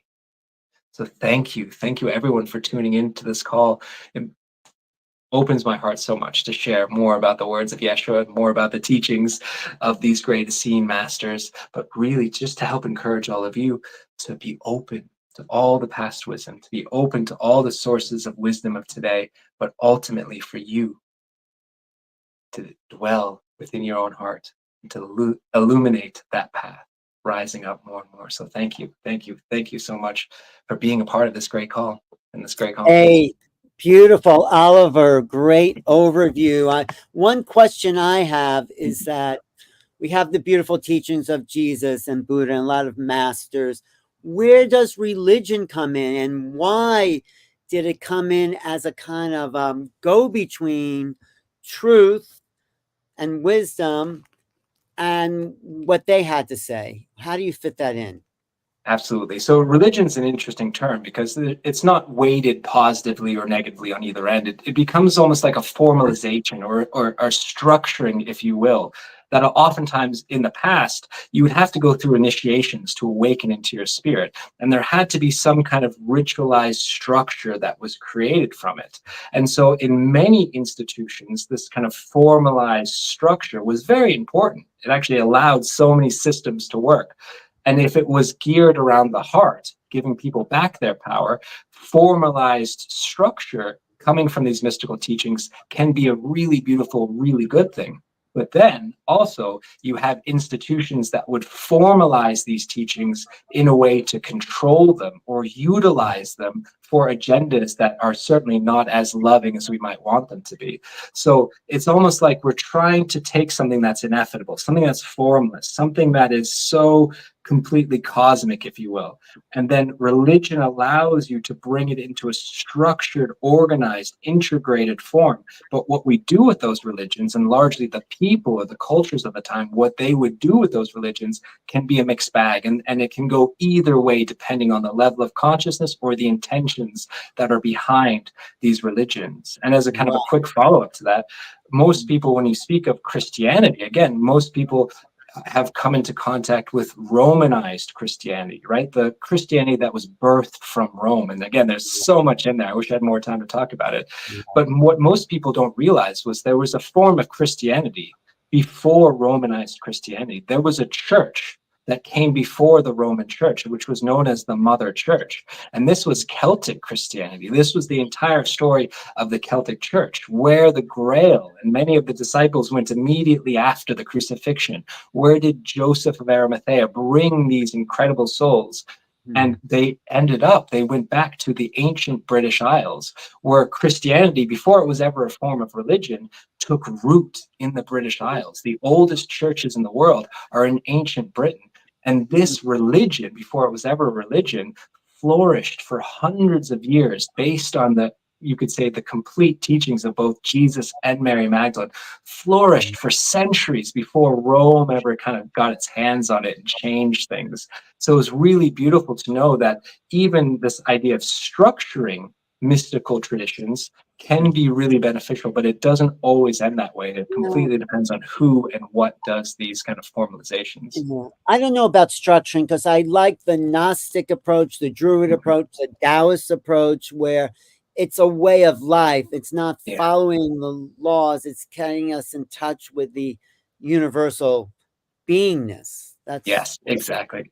Well, that's Gnostic tradition for you. Exactly. Well said. Is that really, to the Gnostics, there is nothing between your heart and God. Nothing. There is a direct channel between your heart and whatever you consider God, and let nothing come in between that. Let nothing affect that, because you have that pure and true pathway to go back to it. And that's what you find in a lot of the original teachings of Jesus and Mary Magdalene. Many, as you're saying, many of the great faiths. It's all about how can you have a direct phone to God, essentially, and let nothing disrupt that connection ever. Right. Oh my No, God. Tears are coming to my eyes as you deliver that with such grace and elegance and with the true knowing that I experience in my own body. And our chat room is, I don't know if you've seen it, Oliver, but No, I'm sorry, I haven't. I'm broadcasting from my phone. I'll tell you that there are so many comments in this chat room. I haven't seen this many from all of the speakers, that people are really, really relating with what you shared and the way in which you shared it. So just know that I'm scrolling. Alan, do you see all the I comments? do, but I want to know where are you located? How do we get in touch with you? Where's more of your wisdom and teachings, Oliver? Oh, I appreciate that question, Alan. Thank you so much. So a lot of my work, you can go to thegnosticdruid.com or on Instagram, the Gnostic Druid. I'm on there a lot. And so I have a lot of beautiful courses that you can they're digital courses. You can download them. You can do them in your own space. That really goes into the history of Christianity before Christianity, goes into a lot of the teachings of Aramaic. I even have a lot of really beautiful courses about druidry and connecting to the earth, ley lines, dragon lines, you name it. So I have a lot of beautiful offerings and resources on thegnosticdruid.com, or if you go to Instagram, the Gnostic Druid on Instagram. I usually I post know a lot of Tyler my wants to things there. say something, but where are you based out of? Where are you located? So I'm located in Wales right now. So I'm in the Brecon Beacons of Wales. And this is, let's just say, for those of you who don't know about Wales, Wales is a spiritual hub that most people have no idea about. So where so much of the Druid wisdom comes from, Celtic Christianity, you name it. So there's magic in the earth in Wales where I am here. Well, Tyler wants to jump in here, I think. Go ahead, Michelle. Congratulations on the birth of your baby. Oh, I thank you did so much. I did see that you're on Facebook as well, and we are friends on Facebook. And I remembered seeing that you had a child, and that you are teaching a course beginning November 4th on the Celtic Magdalene. That's right. Yeah. So I wanted to put that out there. Gosh, amazing! Thank you for the start to this. And I know that our brother Adam Apollo is ready to come on, and Tyler's going to intro him in. And Oliver, thank you for what you shared with each one of us. It really brought us back to our hearts, back to our home. And I took a ton of notes. So I'm super excited to dig into my notes and to dig into your website. Thank you. Thank you. Thank you, Michelle. And thank you, Alan, too. Both of you. Thank you for all the things, the magic that you both do. So. I want to interview you around the Christmas to get the real meaning of Christ's Mass. So we'll do that. I'll be in touch. Okay. Oh, I'd love that. Great, Alan. And there's Tyler. Hey, Tyler. It's good seeing you. Yes, Oliver. Great to see you. And I caught a little bit of your presentation there about the latter half of it. I was out. I'm traveling here in England, and amazing stuff, my friend. You're just a true treasure. So absolutely great stuff. Yeah. Thank you. Yeah. Thank you. Very welcome. Oh, God bless all of you. Have a beautiful continuation of this awakening journey, and I look forward to connecting with all of you soon. Very much so. So, yes, I am Tyler Tibidor. I'm from the Immersive Podcast. Hello, everybody. And I'm here to bring up a esteemed gentleman whom I've had the pleasure of interviewing once before. He goes by Adam Apollo, and I was so impressed speaking with him when he came on the Immersive Podcast. We talked for a few hours. He is the founder he's involved with Core Nexus, Unified Physics, so many other organizations. I think the thing that we talked about most recently was what he was involved in was the Core Nexus project, I think it was, which has a lot to do with blockchain and taking back one's own data. And I think he's going to touch on a lot of that today. He also goes as a galactic DJ, which I think is amazing. He's such a multifaceted, multi-talented person, which I just love because we all have so many abilities like that are just untapped, waiting to be tapped. And Adam is a shining star of an example of that. So pleased to see you again, Adam. And I'm sure everybody's going to be very pleased to hear what you have to talk about. And welcome, Adam Apollo. Thanks so much, Tyler. It's really a pleasure to be here with you this morning and to be joining this beautiful, massive, visionary event with Neil and Michelle and Alan. And thanks for the warm welcome. I've been on quite a journey lately, and so I am less interested in talking about blockchain and technology, while my core work is focused on building a planetary operating system. Yeah. I'm more interested in sharing today about some of the specific keys that we can use when we're moving through times of tremendous transformation. This is a time of great change, and in order to best navigate these times of change and the information overwhelm we're receiving, the many different perspectives on what's going on and what do we do and how do we shift, and how do we get through this, it always comes back to the self and how we are personally deeply navigating these things and how we're approaching these issues on the inside. And so that's a bit of what I'm going to get into today. And looks like Tyler's passing the torch over. So I'll just kind of drop us in and take us into some of that work. I have had probably one of the most difficult years of my life. I've witnessed some other people going through similar levels of tremendous difficulty and have brought some close friends back literally from the edge of suicide in the last, month and a half. And that on top of witnessing the devastation and the destruction that many of my closest friends and dearest family, as well as some of my blood family, have been experiencing in Western North Carolina, has been a sobering reality, to say the least, as I'm sure that is also the case for many of you out there.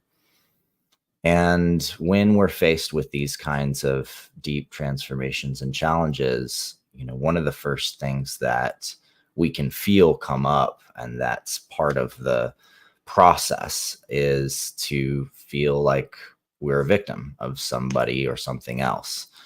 And sure, you can say that, we're all victims of Gaia's climate change and the nature of accelerated storms. We can also say we're victims of ephemeral and or things that, may or may not be true in terms of whether or not that hurricane was magnified or directed or weaponized in some kind of way. And there are a lot of theories about things like that. And there's also a huge amount of data that suggests that that's not the case. But it's difficult to work our way through all of that information because the reality is that it's unclear right now what some of the technological powers may be. And it's unclear how much acceleration of climate change is actually occurring on the planet. Not to mention, it's hard to tell what's really going on in the deeper spiritual landscape of this time of change that we're in.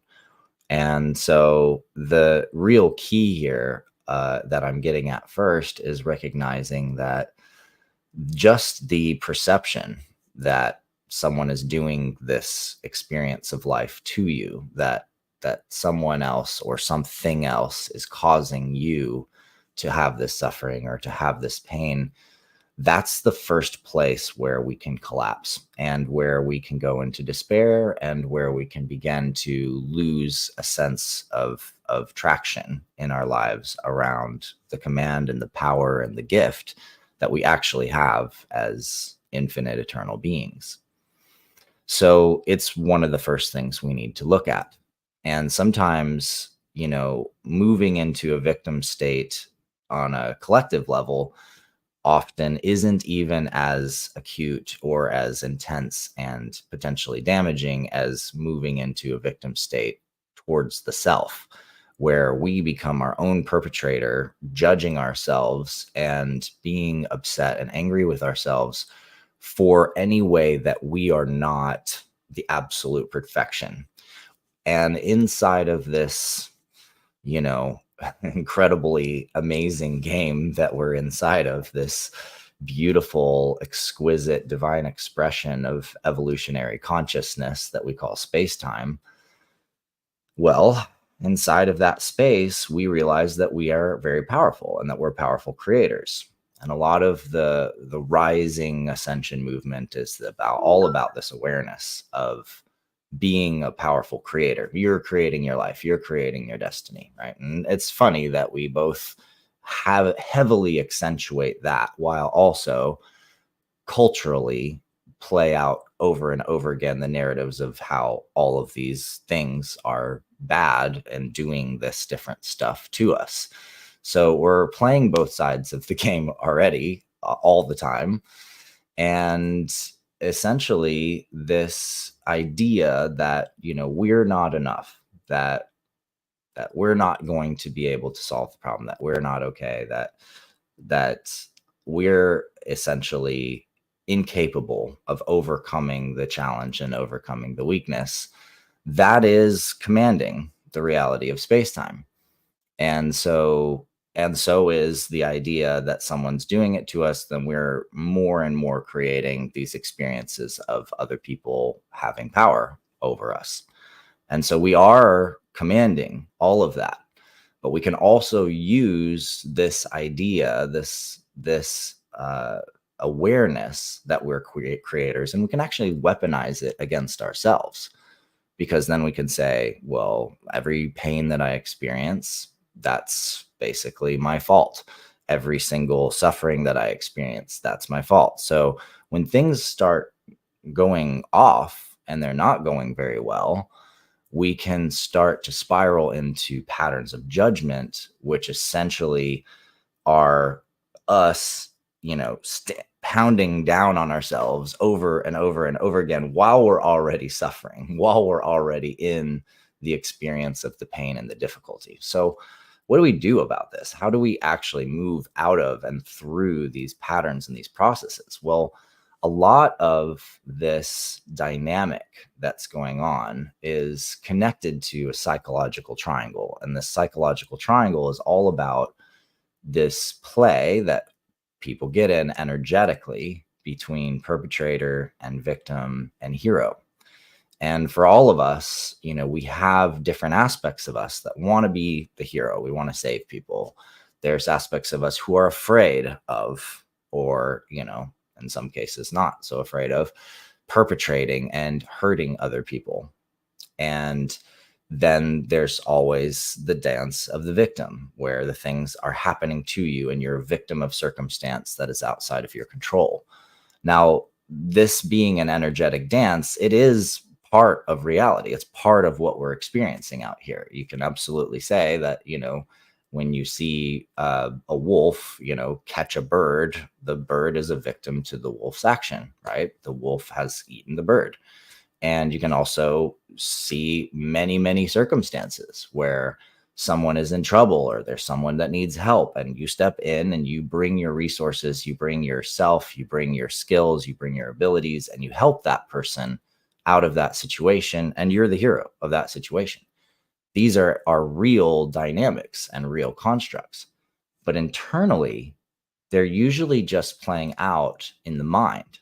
And when we're playing them out in our own head, then we are actually creating the energetic dynamics inside of ourselves, where we can get caught inside of a loop of this game. We can get caught at the idea that we're meant to be the hero that saves everything, especially when you're coming into greater states of awakening and you start to realize that you are interconnected to all of reality, and that you can feel the trees like the hairs on your arm, and you can sense things before they happen, and you can feel this sense of purpose and this sense of eternality, the aspect of yourself that has lived lifetime after lifetime after lifetime and come here for some great purpose, for some great desire of your soul, and go so far down the road of the heroic idea and the heroic complex that essentially it becomes Messiah complex.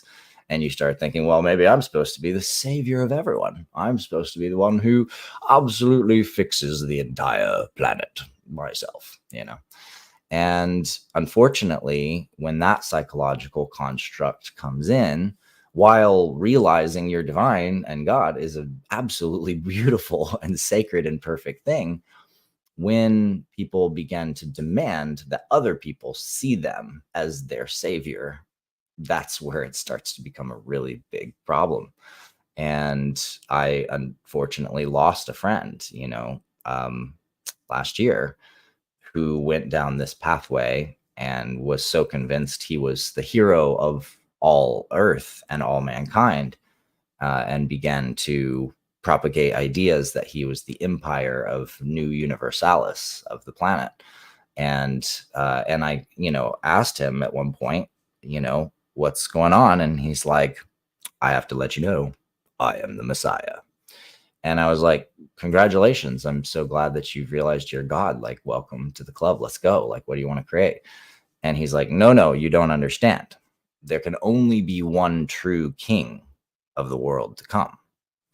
And that's when I knew there was a problem. That's when I knew that there was an issue going on, because from then on, there was a pattern of essentially isolation, where he isolated himself as the one true king and made everybody else supplicant to that, and tried to make everybody else serve that, and claim that nobody else has the powers, the abilities, the knowledge, the consciousness, and etc. And so when you're caught in this kind of game, this kind of thing is happening to someone in your life or a loved one, what's happening is they're actually isolating themselves by creating these conflicts and getting caught in these deep energetic control dramas.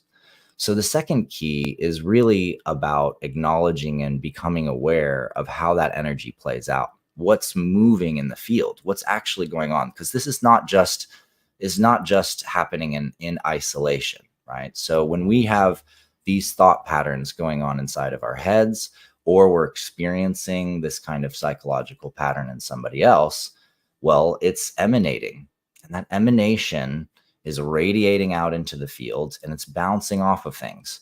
So have you ever noticed how sometimes if you get really self-conscious and you're like really worried about how you look or what you're wearing, like, and you're trying to kind of adjust yourself and like make sure you're good, then you'll have people, and they notice that you're uncomfortable. They notice, and it feels like the amplification of the awareness of the other person is amplifying to your fear.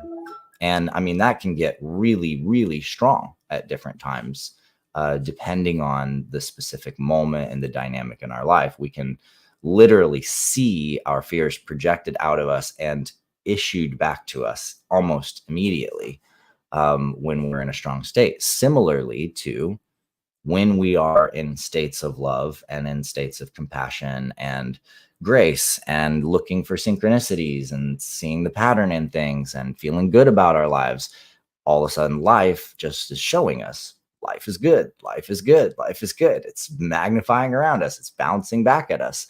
We're literally radiating light out into the universe and at the level of the fabric of space-time. And as we're resonating these waves and entangling with different things all around us, happening all the time, all the protons in our body connecting to the structure of the universe, communicating data, storing that data in all the matter around us and bouncing it back at us. So the objects around you are storing the memory, they're storing the information, they're storing the energetic states. This is why, the idea that you can, use a crystal for certain kinds of healing and store magic in that crystal goes way beyond the crystal. The crystal's just a really well organized set of protons that happens to be even better at storing memory. But just like your hard drive on your computer, the desk, the chair, the things around you, all of these things are storing a part of your experience. And so how we start to change our relationship with these things becomes what is so important. Just like inside of our own heads, how we change the relationship to ourselves is so critical, and the relationship that we feel in regards to others, how we're actually relating. This is an absolutely critical phase of the development process, the self-development and awakening process, because you can say that the mind will come into these states of full awareness of the self, of the infinite past of the self, the infinite future of the self. This is sort of the totality of the astral field or the solar plexus field, is being aware of ourselves as an infinite eternal being. But the moment that you cross that threshold, you're now in a new game, and that game is the causal field. It's all about our causal relationship, how we are in connection with ourselves, with each other, with each and every idea and each and everything. Now, that has all kinds of interesting applications and implications, such as, for example, if you are struggling with and challenged in the area of finances, which lots of people are right now. Why? Because we're under a gigantic game and spell that's telling us all that we're in debt, that the economy's crashing, that there's no money out there, that no investors have money. All of these things are stories. And we can go into a state where we're now stressed about everything and whether we're going to have enough, and are we going to make it through this month, and can we get to this next threshold? Believe me, I know this experience so well. And as soon as you start changing your relationship to the things around you, and you start actually checking in, like you can even do muscle testing, like, is this shirt that I'm wearing making me money? And actually, could the objects all around me in my life, could those things make me money? Are there things that are in my life around me that are not helping me make money, that are actually taking away from my money, from my growth and my wealth? That kind of spell work is actually about recognizing and recoding our relationship to all the things in our lives as reflections of our abundance, to start seeing how and what things around us are actually able to amplify our wealth and our capacity to hold wealth. And there's many, many deeper levels that we can go down that pathway. I'm doing an in-person and online workshop called Keys to the Kingdom coming up on November 9th. And you can go to my website, adamapollo.com, to learn about that event and register that event. You can watch it online from home. Or if you're in the Phoenix, Arizona area, it's in Scottsdale. So it's in that area, and come and join me in person.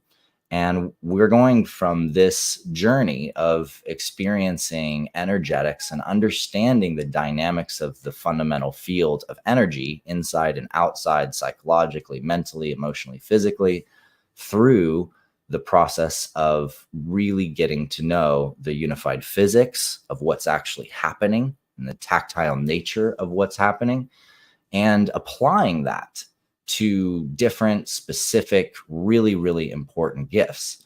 Like, for example, how to establish sovereignty inside of this matrix and inside of this system. And establishing sovereignty is not just about owning that you're God. It's not just about recognizing that you're an infinite eternal being. It's also about how you act within the system and play with this in this system. And if you're in the United States, most of you have realized at some point that you're a 16th Amendment citizen and 14th Amendment citizen, and that many of the things that you think of as fundamental, inalienable rights are actually capable of being taken away from you. And there happens to be an old key code to all of this that was built in by the founding fathers. They were seeking to avoid the kind of systemic problems that a lot of us are dealing with now in countries all over the world, but especially in the United States, where there actually is no longer an actual democratic choice going on. There is a complex set of oligarchies who are running and controlling the things that are happening through capital control, corporate control, lobbying, and there isn't actually a choice between two different options here. The two-party system and the way that's operating is totally illusionary. And in fact, the more extremist it looks, the more liberating one side or the other looks, the more their game is working, because essentially they're working to create this slingshot to push energy in different directions by creating oppositional waves to either side. And you'll see this over and over again. Those of you out there who are elders, who have really been watching the game between the Democratic and Republican parties, have certainly probably witnessed this for a very, very long time. And that's another really essential key, is the key to memory, to recognizing that the past and what we've experienced in this life is full of all of these pattern codes of wisdom, cycles, and unfoldings. And each of these unfolding patterns that's happening, that's happened throughout our lives, can actually help guide us as a navigational map to sensing what's coming. But it turns out that a lot of the map is hidden, and the mysteries that you can't see in the map are actually baked into patterns of the longer now, which is your soul's journey through time. And the more you discover your past lifetimes and open up to those and begin to actually integrate and experience the memories of those past times, as well as connect to and begin to realize and begin to be able to identify people that you know now who you've known in prior times, suddenly the map starts to become more articulated. You're able to start actually becoming aware of the cartography of your soul's journey and what your purpose and fulfillment of that purpose has looked like in lifetime after lifetime after lifetime. And that starts to essentially give you a guidance system to how you're navigating the now, to knowing where all of these different gifts are that you have used in different times, and how those different gifts can come together and integrate into the phalanx of yourself, converging at the point of this moment in what you are going to do next, what you are going to do now, how you are going to be, treat yourself, act, hold yourself, and move in this world as a soul that is unlimited, that is got so much experience behind it, that really the capability that you seek in almost anything that you desire to do, usually a lot of those capabilities are already baked inside of you. And it's a lot easier to regain skills through remembering how to do something than it is to start from scratch and do something entirely new that you've never done before. Now, that's also part of the fun, right? Because as you map your map and you see the things that you've done and the gifts that you have, you can also see where your weaknesses have been. You can see where your challenges have been. You can see where there are things that you haven't yet learned, things and ways that you can grow now, and new things that you can try and discover, and occasionally things you maybe haven't done in 10,000 years are now opportunities again in this very dynamic and quickly changing world that we're in. So the final key that I'll be sharing at that workshop is known as the key of divinity. And this is probably my favorite. Well, because after all, it is the favorite. It is the thing. It is the ultimate, is our relationship with the infinite eternal and how we shape that relationship. There are so many, ways that with the movement of ascension and a lot of the consciousness that is moving through this specific part of the growth process, that we get a little caught up in being God. Just, I'm God. I know everything. I have the power to do anything. And we may hold this knowing of this oneness without actually having a very direct experience of that, because you don't know necessarily what's going to happen next month, and you're not in a place where you have that infinite knowledge, and things are surprising and things come into your life that you weren't aware of, and so you're not actively actually in the experience of your infinite eternal state.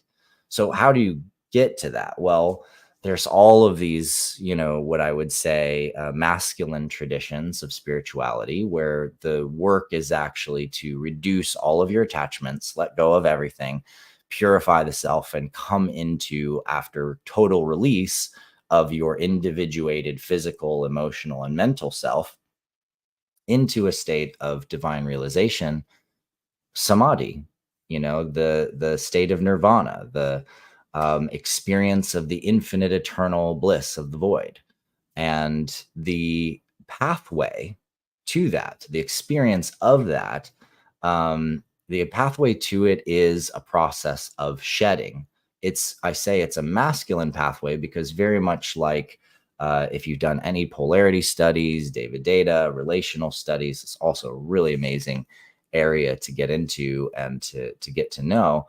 Tantric work, you begin to recognize that the act of trying to get to the end goal of total release from the bounds and the binds of the duality of the universe is the masculine going in a direction, seeking a completion to where then it can relax and it's done.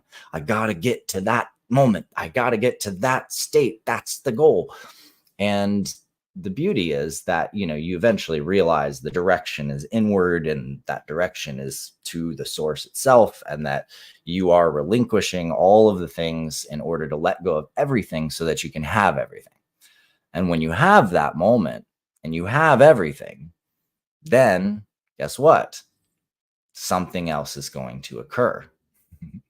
And that something else that's going to occur is that you might be chilling in infinite eternal bliss for a seemingly timeless eternity, because there really isn't any sense of coming and going from that space. It's just when you're there, you're there. And you do know what's going to happen next month. You do know what your whole life has been about. All of it is present and clear and resonant and gorgeous in its perfection and simplicity. And then you have to pee. You have to get up. You're gonna go eat. You know, you tired. You're gonna put yourself to sleep. You feel your body. You know, your meditation posture. Suddenly, there goes the shoulder. You know, something moves. Something in that infinite eternal moves as a differentiation from the infinite eternal. You begin to return back into the world of matter and life and reality and all of these different things being all different things, and you in relationship with those things, not you as all of those things, but you in relationship with those things. And this is actually the very, very core juncture of understanding of what the divine feminine path is actually all about, the goddess path. The goddess path is about recognizing and learning how to actually engage all of the differentiation in its exquisite perfection. In other words, isn't it beautiful that we get to be in duality and in relationship with different things? I mean, think about it. If you are God and you're infinite and you're eternal, and then you essentially divide yourself or go into an individuated soul experience of the self that's now split and different from all the other individuated soul experiences of themselves, and all of this beingness and consciousness is moving through time.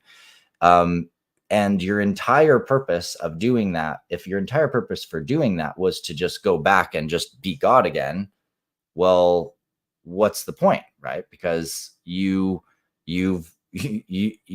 why did you do it in the first place? Why did you split yourself? Like, why did you move into a state of individuation separate from everything else, if the whole purpose of that was just to get back to being the thing that was unified before you separated? So maybe it's actually, there's both. There's actually getting to know where you came from as an infinite eternal being, as a God self, and that's an absolutely essential part of your remembering, your reawakening aspect of your path, so that you can know that you're infinite eternal in the midst of all of this, and to bring that consciousness into how you relate to everything, so that you can see the divinity and the beauty and the perfection in every single thing within this dual, seemingly separate, seemingly, outwardly expressed nature. And that is how we experience love. Love does not just does not have any true tangible sense without a sense of there being a relationship that's going on. Love is more than a feeling. It's more than just, it is also more than just you being in love with someone else, or you telling something that you love something, or you loving that tree because it's a really beautiful tree. Love is actually part of the essence of coherence within the universe. It's part of the underlying codex. If there was a key code that you could say could translate through and crack the matrix and hack the entire nature of the system, well, love is it. It is fundamental to everything.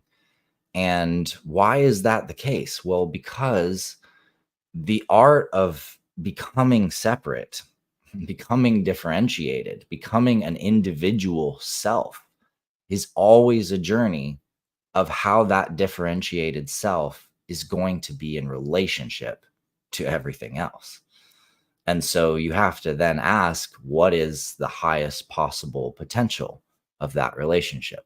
What is the ultimate state of relationship itself that is in coherence, that's in beauty, that's in resonance, that's in a sense of giving and connection and love? It's love. It always comes back to love. And there's an inevitability to love.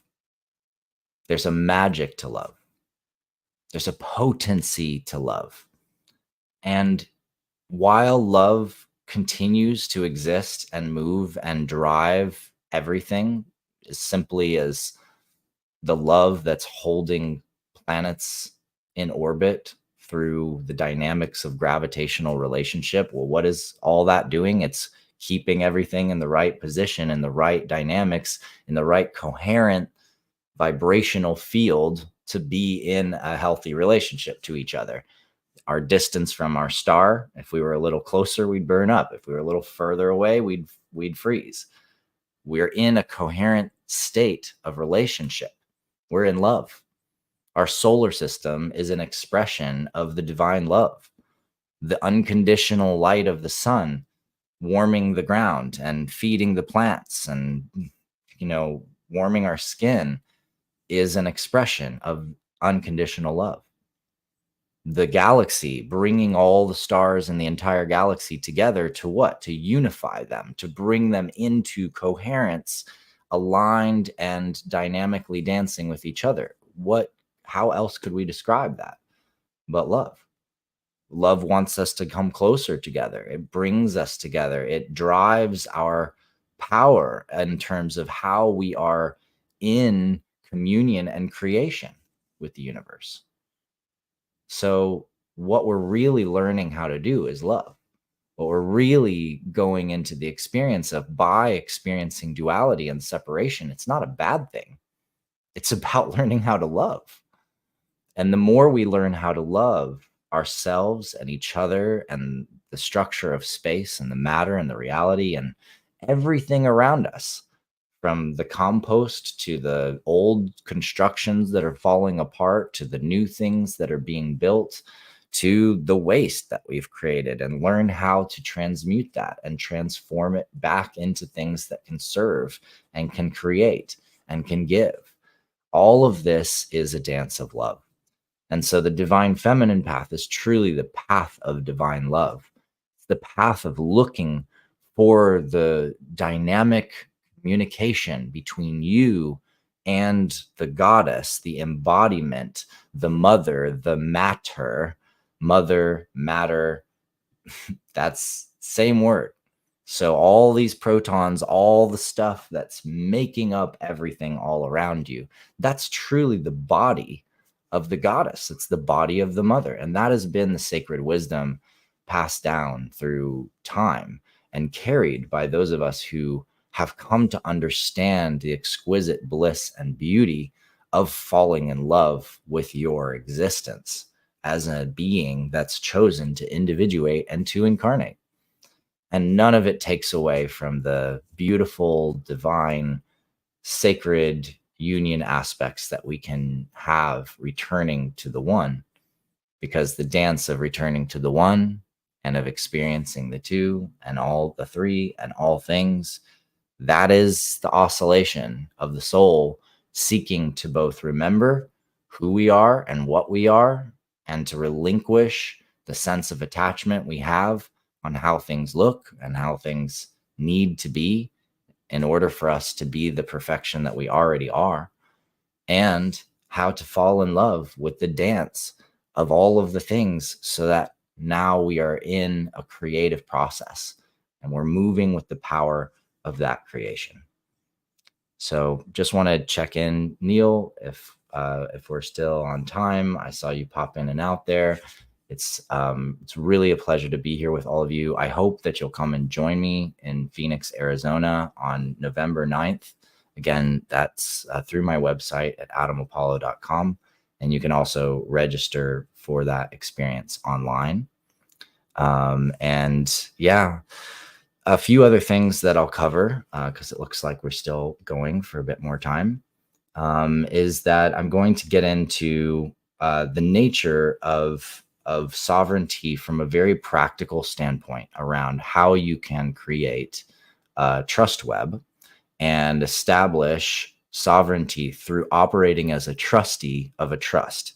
And by doing that, you essentially start working at the level as a state citizen, which is the original state citizens that were the essential construct that was made as part of the original constitutional trust. So the Constitution was created actually as a modification, an evolved trust that was first started by the Declaration of Independence. The Constitution sought to create a more perfect union, a more perfect trust, in which the land and all the areas and the states of the United States would be essentially held in trust for the beneficiaries, which are the people of the states, and them being the ones who essentially, own it. But the grantor of this process is also the people.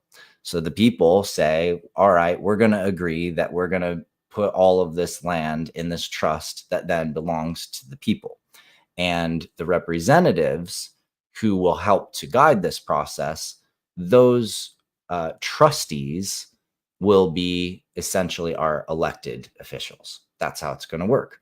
We're going to elect people to different positions, and they're going to be the trustees of the trust on behalf of the people. But of course, we've lost quite a lot of that.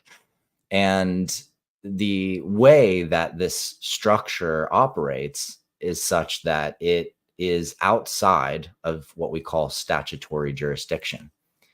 And what that means is that, anytime you go into a courtroom, or you're dealing with a police officer, or you're dealing with any one of the representative members of the state, you're generally dealing with a facet where you're either in their jurisdiction or you're not.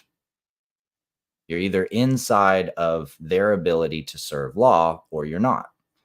And there are many cases where, police officer pulls somebody over, but he's outside of his jurisdiction zone, and then there's no way that they can prosecute that case. Same thing is true in a courtroom. If you're not in jurisdiction of what that judge is capable of prosecuting as a case, then he can't prosecute that case. He literally can't. It's against the law, and he will lose his bar license if he does so. So what happens is when you create this kind of trust web, you're creating a vehicle that enables you to operate as a state citizen with a private contract that is no longer within the jurisdiction of the court system. And therefore, it can never be prosecuted in court, which means no one can ever sue you. Nobody can ever take that money. It doesn't matter. So if you ever wondered how some of the wealthiest people in the world, like Rockefellers and, you know, a lot of these biggest families in the world, how do they do this? How is it that some of the biggest, most wealthy people and bankers and stuff in the world have been able to do these horrendous crimes, by the way, pretty much in terms of financial crimes, and then when they go after them for the money to get the money back, they don't get any back. Nothing happens. The cases seem to evaporate. What goes on? Why is that? Where does it go? Well, the reality is that those things go into court, and a lot of these very powerful individuals simply show that they don't own the thing. They don't have the thing. The company, the thing that they think belongs to them, it doesn't. It's owned by a trust. And they go behind doors with the judge and they show the judge the trust situs and the trust information, and the trust corpus essentially establishes that it's outside of his jurisdiction. And then the judge comes back in and he drops the case. It's as simple as that. And this has been proven over and over and over again countless times. I mean, there's literally hundreds of Supreme Court cases you can pull up to learn about this and to see exactly how this works. And so if you actually want to save your assets and you actually want to protect that home, that property, that land, that car, that boat, whatever, from seizure, from anything, from creditors, doesn't matter. All of these kinds of things, you need to put it inside of a trust. You need to put it not only in a normal statutory trust, which you can go to any lawyer for and you can set up online, but you have to actually learn a little bit of the process of how to create a private, irrevocable express trust, which is a private contract between you and other people. You aren't asking the government for permission for it. You're going to notarize it yourself, and you're establishing this vehicle the same way the Constitution was established, the same way as people came together and made an agreement that established an entire country. You are doing that for you. You are doing that for your life and as a fortress that you can build around you. Now, there's some other really cool stuff involved with this, where I'll be going into the nature of the financial system and showing how when we lost the gold standard and our relationship to gold changed drastically to a point where now our money is not backed by gold. It's not backed by any actual thing other than the faith and trust and the glorious nature of the United States of America, you know, in the US. And internationally, it's the same. You know, you're trusting in your currency because it's backed by the treasury of the government and the country that you're in.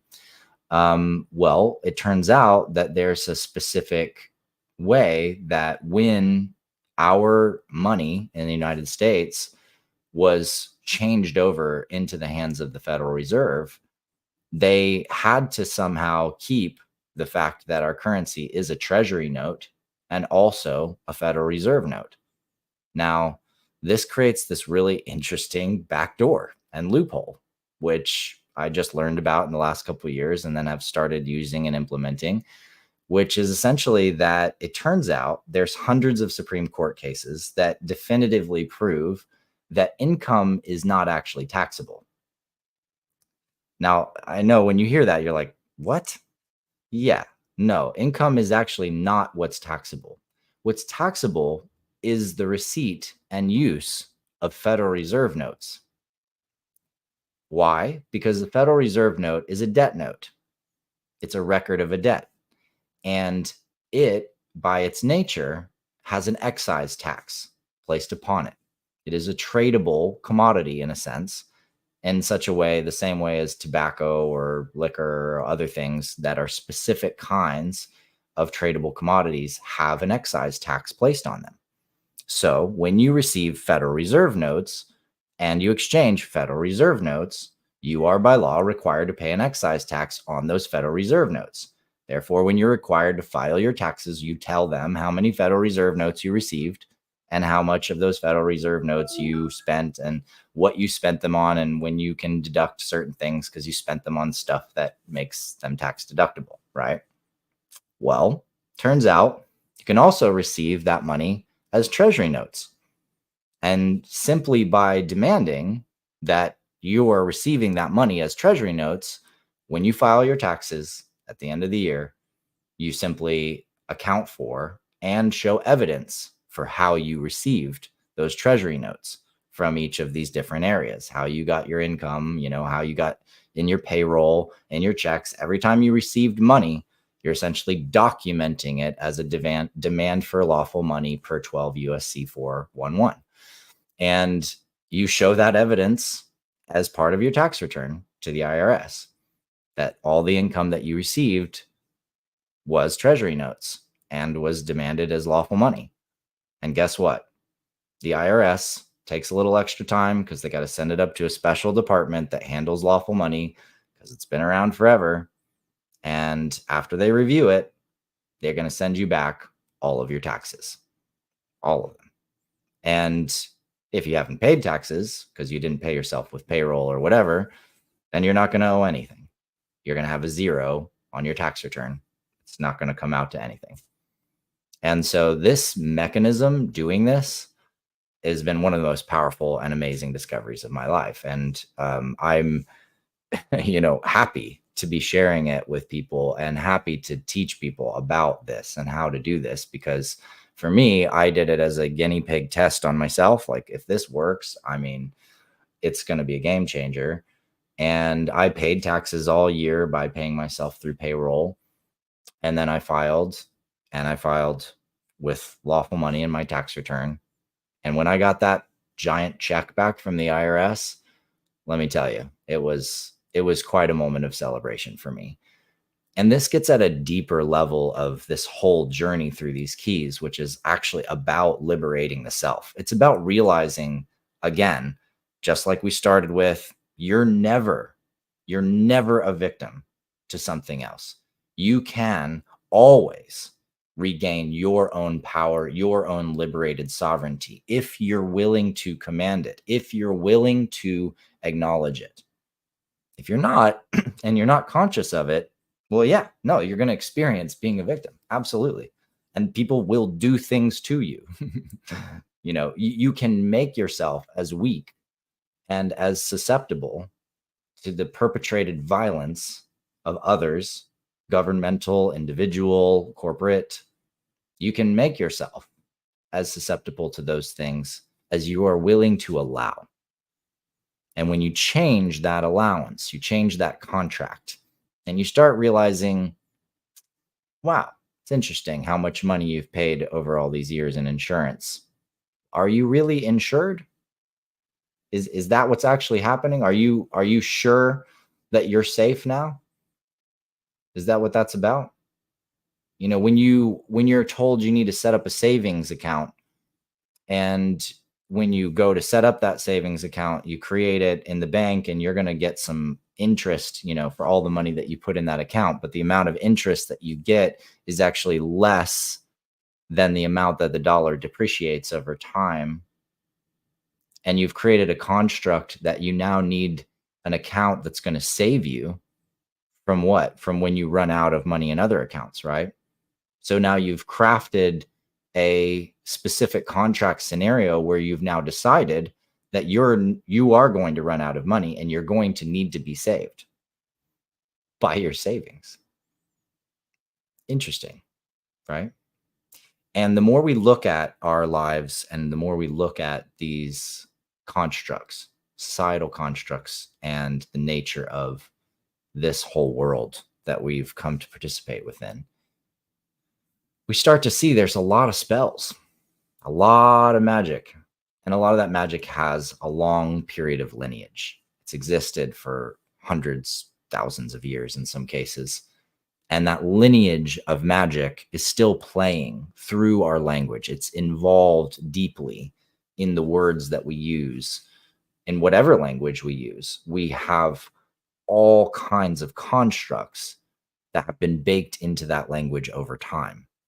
And many of the things that we say are actually crafted in such a way that they reflect and or create specific situations for us. And that's something that a lot of people that grow up and learn about some of the distance between some of the different kind of strata levels of finance and wealth in this country and in the world start to realize that the disempowerment that can happen is not actually just based on a lack of money or a lack of support or a lack of resources in certain areas of the world. The differentiation is actually that some of the language that's been ingrained within certain areas of economic strata has been designed in such a way so that there is a judgment, there is an effect that's occurring that's causing a state of economic depravity, for example, versus a state of economic thriving. So how certain people use language essentially is defining the ability for them to have and hold wealth. So have you questioned and looked at the way not only that you think about money, but the way that you speak, the way that you use your language to describe your relationship to it? If you grew up in a super wealthy family and your parents always had money, you probably grew up with very different language around money and around what is. When you have and you're aware of the having and you consistently expect and trust in the having, and you recognize that that having establishes certain things, and you recognize that money and wealth has the power to grow when placed in certain things in certain ways, investments, and you begin to recognize that assets are really what wealth is about from the beginning, then you look at certain things differently. So when you go to get a car, for example, the idea of a lease and or, paying monthly in a debt for your car suddenly is a lot less interesting or appealing than a path to buying that car. Why? Because you recognize that in purchasing the car, you have a sellable asset. However, that asset also is going to be depreciating. And therefore, you may not look at cars quite the same way. You might be more interested in purchasing cars for their ability to grow in value rather than depreciate in value. And most cars that most middle class, lower class citizens use, using this sort of classism approach to define these economic strata, then you realize that a lot of the cars that most people drive, they all depreciate. They're all going down in value. And interestingly enough, the cars that most of the super wealthy are driving, they're appreciating in value. They're rare. So they're like collector's items. And then you also can realize that this is true of homes and real estate and areas and all kinds of different things, that everything has either an asset recognition that is allowing it to enhance and increase in value, or it's got a continually depreciating value. And that's really the key to getting back to this understanding of our fundamental power, our fundamental language use, our fundamental choices in terms of how we move and how we operate within the world. Are we creating assets that are going to grow? Are we creating things that we can build upon?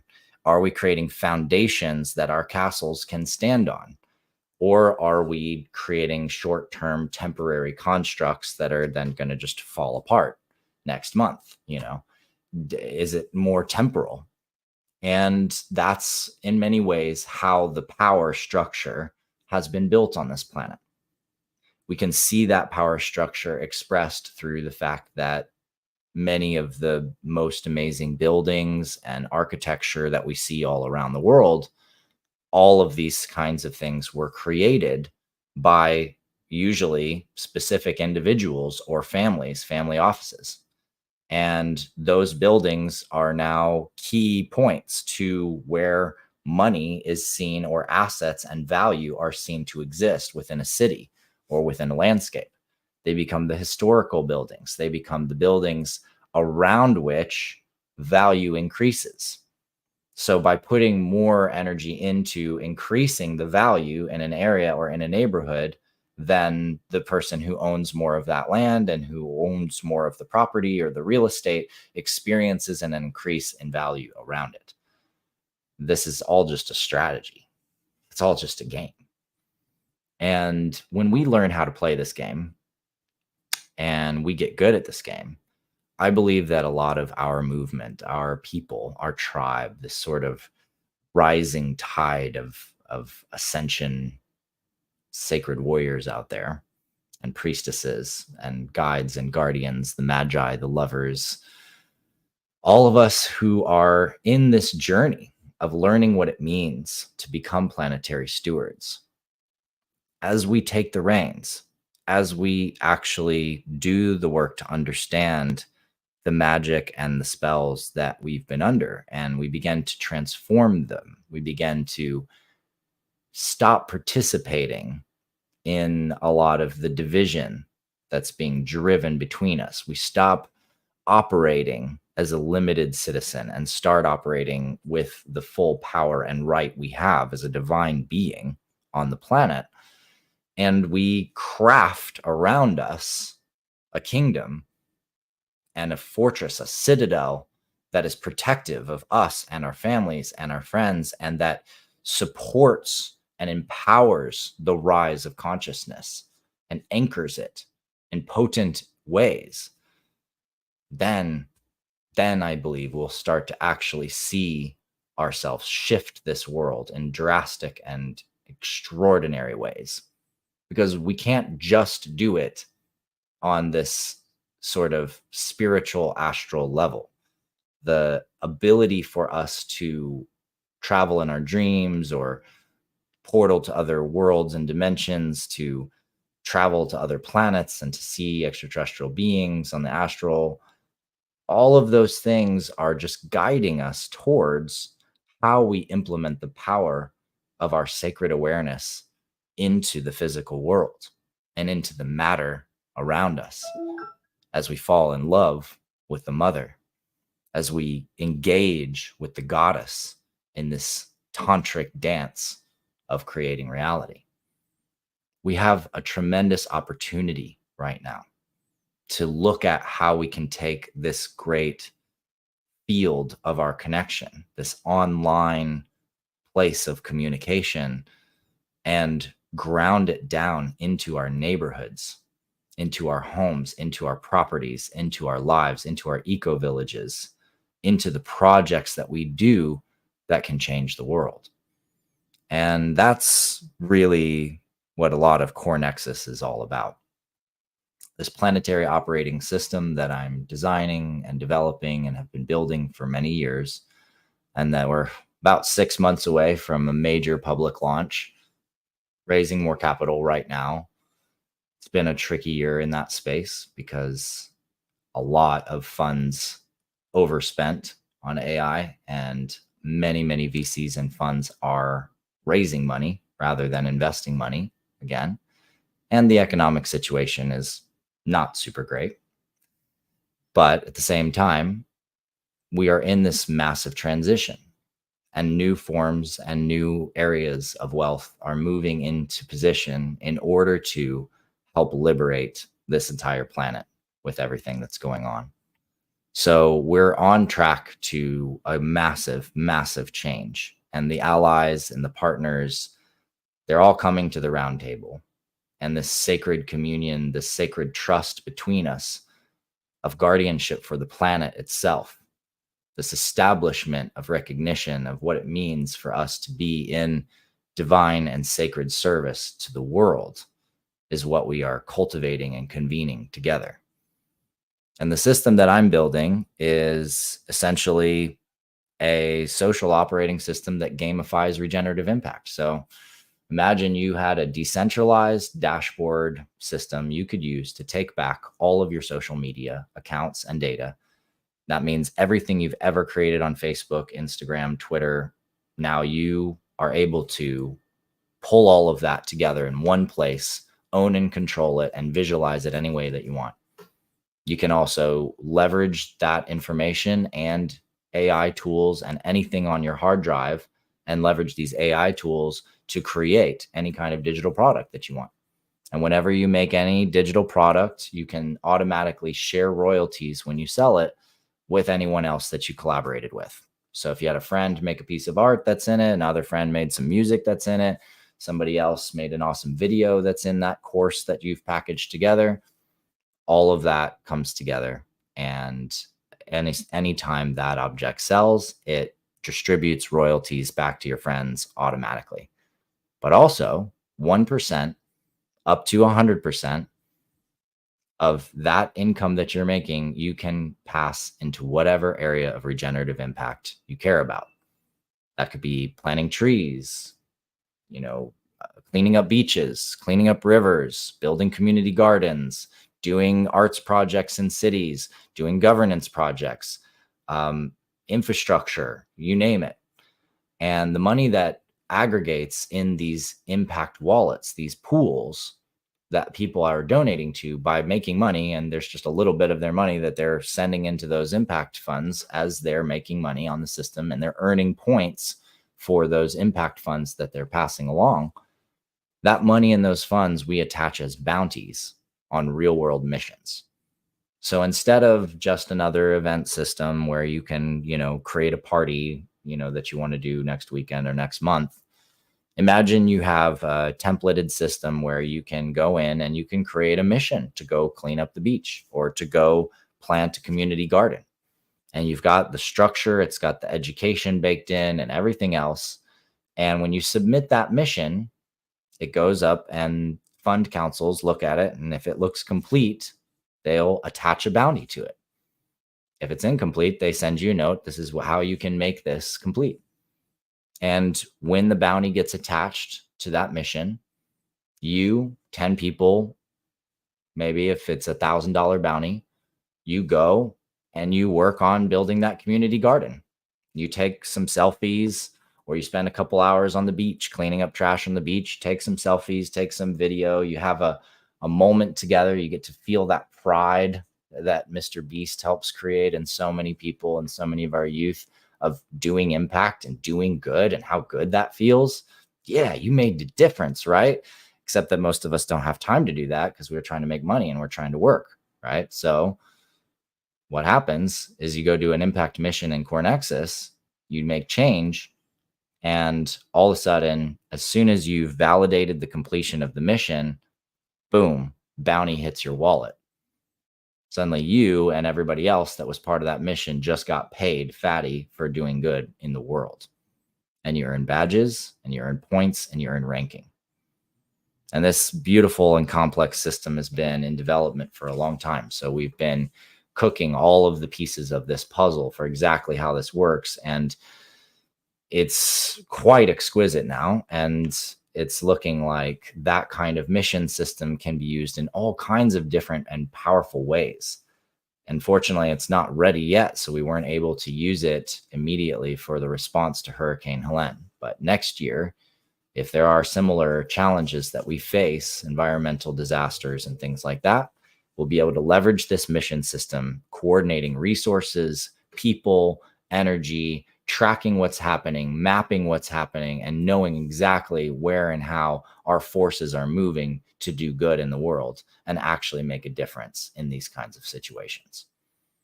And if your whole interest is just in the corporate world and you just are all about your 9-to-5 job and that's your thing, well, you're probably in a company where you've experienced the challenge of what happens when all the ideas are just coming from the top down, being pressed down from the positions of the executive suite through the managers down into the workers.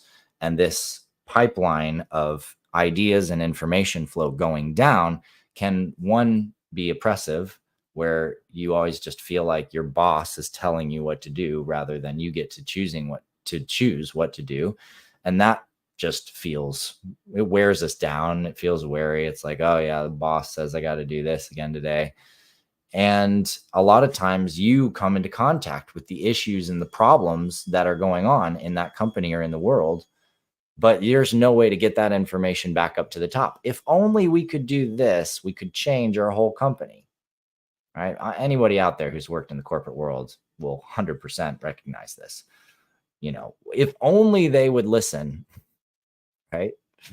Well, this system can be used inside that corporate landscape as well, because what it does is it allows a decentralized sourcing of information, ideas, and concepts of how to make change and what could happen and what needs to happen. Missions being created from workers throughout all the different levels of the organization, from management, from workers, from everybody.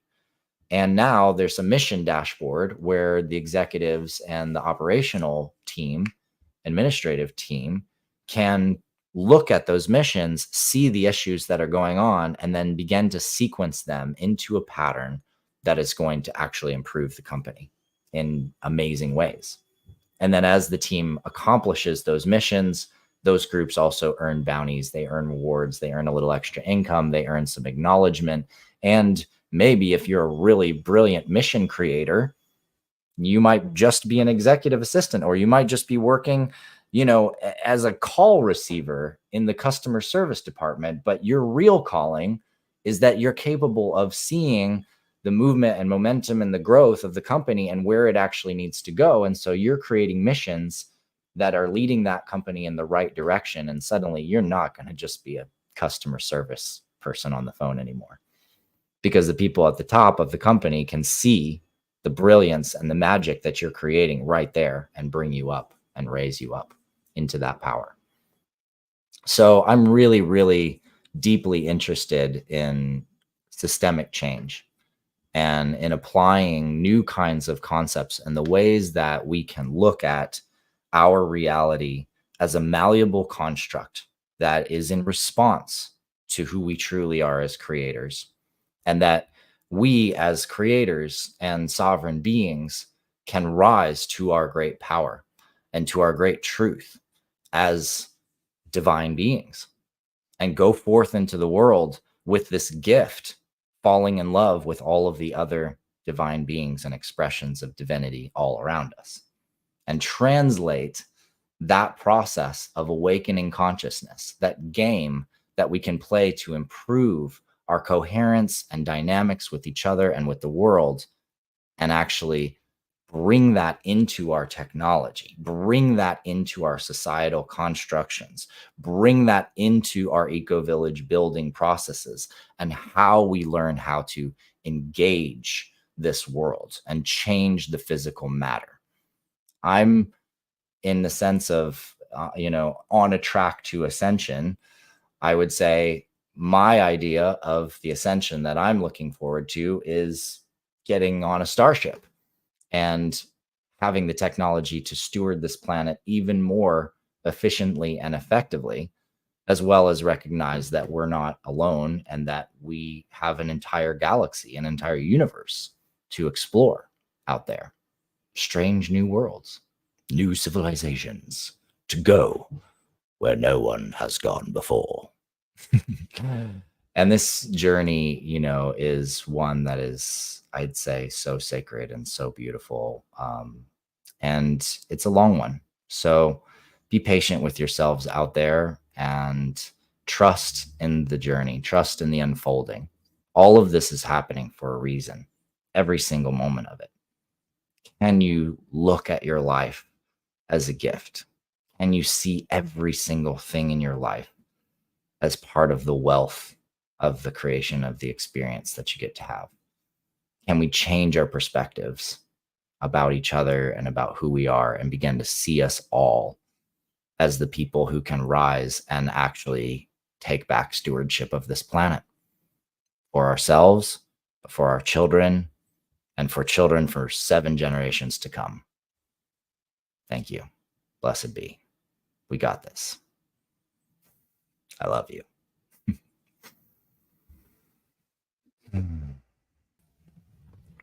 Adam, that was just filled with valuable information, and wow, what an amazing speech. And it built a little bit upon what I remember earlier this year. We spoke on the Immersive podcast, and you spoke a little bit about Core Nexus and the ideas behind it. And it seems that you've been hard at work elaborating and working on how to implement these ideas. The one question I wanted to ask you was, what's your opinion? You know, I don't know if other people got this feeling when talking about this kind of thing. And it's, you know, just like everything, there's a duality to it. It does, of course, sound like there is an ability for something like that to potentially dip into the arena of things that we kind of talk about with like social credit scores and things like that. But what it sounds like to me is that it's the positive spectrum of that duality. Is that kind of what your vision is for this, where it's similar to that social credit score system, but in a take back our power, in an altruistic, in a unified way that's ours and sovereign? Would that be adequate or correct in saying? Yes, and it's way too easy to throw it in a box that way. Trust Graph is an open source piece of technology that we built many years ago. You can learn about it at trustgraph.is. Trustgraph is. And Trustgraph is a system for agent-centric reputation development. What that means is how I perceive and trust others is actually what matters. In other words, my own perspective of who to trust and how I trust them is always going to be different from everybody else's. Always. So your trust graph's different from mine. Mine's different from Michelle's. We all have our own.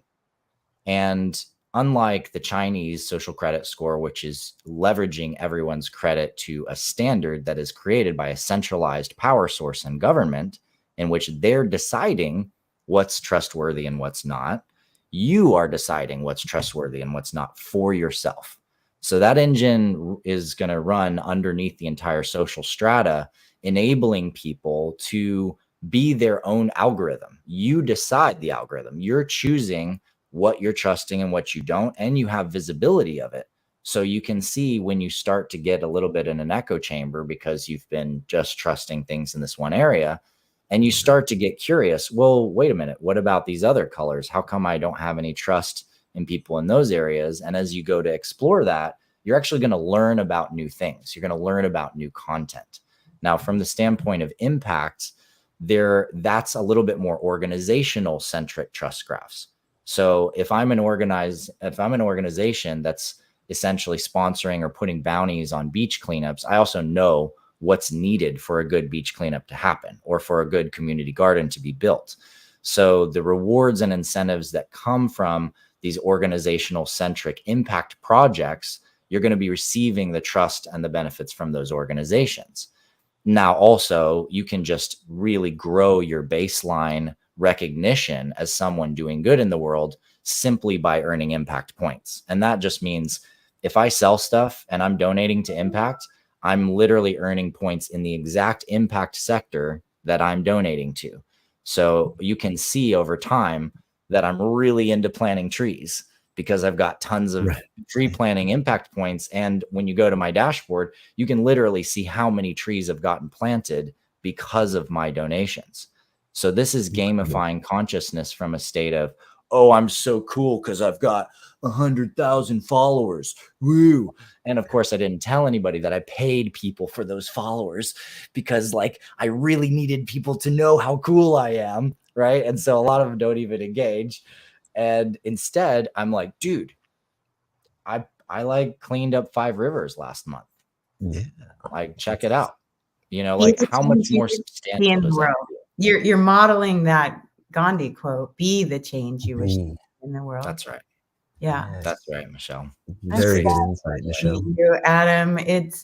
I'm holding you so tenderly in my heart as you navigate the space that we're all navigating right now. And I really appreciate your authentic sharing in the very beginning of your presentation. I want you to know I'm holding your family and your friends in my heart. And I'm just feeling so grateful. Tyler and I were back and forth in the private chat. Like, I'm so glad you had this extra time to go over and to share these practical visions that, some people are sharing in the chat that the world's not quite there yet. But who are the ones to make the world quite there yet? Not And going to it's be all, there until you take it there. It's yeah, us. it's all all of us. us. And you're giving us a pathway forward. You're giving us a vision that we can, every one of us is a piece of the puzzle. I will always say, my husband, we're polar opposites, but we complement each other, and then our daughter comes into the mix and she has her own signature that she brings. And so not everybody's going to see things the same, but what we can do is work with each other and know that we're all pieces of this puzzle, and that we can support each other through this process when we drop the push of trying to be the one that's seen, like you talked about earlier when you were talking about the drama triangle. And I used to listen to the concept of this drama triangle, and I would always forget the third piece. I would remember victim and perpetrator, but I can never remember that rescuer piece. And then I was like, oh crap, it's because I'm trying to be that, and had to really remove myself and say, not my journey, and go back to that neutral. But Tyler, you are incredible, and thank you for keeping up in the chat with people. You really inspired a lot of dialogue, Adam, with going forward in that. And I want to respect your time because I know that we went way over, but your tap dancing was the best tap dancing I have ever seen since on radio. I was like, all right, I guess I'll just keep going because they're not popping up. I was like, I thought we were only doing 30 minutes, but okay. There's something else. Neil It stopped me from talking. Yeah. You was great. And Tyler and I were saying, yeah, let him keep going. Let him go. Yeah. Fire. Yeah. And is it you're going to be in Phoenix or Scottsdale? Yeah. You said it's Scottsdale, but yeah, Phoenix area, just because most people don't know. If I say Scottsdale, they're like, where's that? Yeah. It's like, it's like Springfield. It's like, I'm going to be in Springfield. And people are like, in which of the 48 states that there are Springfield? So Phoenix, Arizona area, in Scottsdale in particular. And that's on, again, November 9th. And and tickets are available through my website. There's limited seats, but I think I still have maybe another 10 seats left, maybe 15. What's the website where people can go to get those tickets? You can just go to adamapollo.com and just scroll down and you'll see it. It's called Keys to the Kingdom. And that's where I'm going to be getting into the key of awareness, the key of connection, the key of memory, the key of sovereignty, and the key of divinity. And really deep dive into each of these specific pieces and practical applications of that work that can literally change your life and pull you back from the edge of despair and transform your experience of whatever challenges you're going through and start to harness your power again. Beautiful. I actually might come. Oh, that'd be awesome. It's Maura's birthday, 11/11, and mine is 11/5. Mine is on Tuesday. And so Maura and I, we're doing a Unity Now experience with Deborah Giusti and Scott Katamas and Adrian of Disclosure Fest and Anna Stara. And that'll be on 11/11. So we were thinking about doing it maybe near Sedona. So we might be in that area. Cool. Yeah, so, if you're in Sedona, come down for sure. Let me know and come. But try to let me know in advance if you can do it, just so I can hold you a couple spots too. Thank you, Adam. Yeah, thank you. Of course, it's great. And Tyler, thank you. You're in England right now. Is that what you said? I am. I'm in Newquay, Cornwall, England. I've been traveling around, well, Europe really, but this is my current stop. So yes, I am in England. Awesome. Mm, mm. Awesome. I love the energies that are flowing through. And thank you to every one of our audience that really interact a lot in the chat room. I really appreciate all of the dialogue. And today was another very impactful day. We had 3 speakers today, not as many as our other days, but very, very impactful. Yes, How can I get to the Oliver, chat if I want to chat on the Adam. other part of the stream? I see it where it says comments. I don't know where you. 2 Ah, sections of comments yeah, and got it. private chat. They're 2 little tabs, I think. Thank you. Great. Yeah. No, I love it. Thank you. Just A give lot me of great chance. comments in there. I think people were really, I know people were really feeling what you were saying, Adam. And I think what it is, in an event like this or in conferences like this, we do, and you touched on this, we touch on grand ideas and astral travel and, touching base with, extraterrestrial and interdimensional beings and such. But there is that ever begging tap on the shoulder of, okay, how do I implement this into the current, for lack of a better word, 3D matrix that that I actually inhabit with my physical body? And those are very important questions to ask that I think sometimes we avoid. And you touched on them so very eloquently. And I just want to thank you for that. That's very important. It's important for us to develop spiritually and meditate and learn all those types of things. But there's also got to be a practical application and a real change to the here and now that we live in as a collective. So I just want to say thank you for that. Yeah, my pleasure, brother. My pleasure. And yeah, that's the dance, isn't it? We gotta download the higher templates first, because if you just try to go at it from the same level of thinking, it ain't gonna work. So you got to get to the higher templates, the higher consciousness. How do they do it on other planets, actually, right? And then bring that down and bring it into our infrastructure. Like let's get real. Let's build together. Let's create some new structures for how all of this can work, because that's really how we're going to break it through. Thank you. Amen to that. Thank you for the vision. Yes. Well, on that note, I'm going to go run and walk my dogs. They're just begging to get out. But I thank you all for being here. I'm going to sign off now and have a beautiful rest of your weekend. We'll see you back here on day 6 tomorrow. Love you all so much. Mwah. Aloha. Absolutely. Thank you so much, everyone. Thank you, everyone. Thank you, Adam. Thank you, Oliver Huntley. Thank you, Alan Steinfeld. And of course, always, thank you to Neil Gore and Portal to Ascension for holding this space for us today. And most of all, the biggest thank you to everybody who took time out of their day to come and see the speakers today or over the past few days. Those of you who might plan on stopping in over the next few days, it means the world to everybody at Portal to Ascension, everybody who's speaking, and everybody who's a part of this event across the world. Even though we may not know who each other are, there's so many people across the globe witnessing all of these speakers, and it truly is infusing the timeline we are in right now with a higher state of consciousness, a higher positive intention.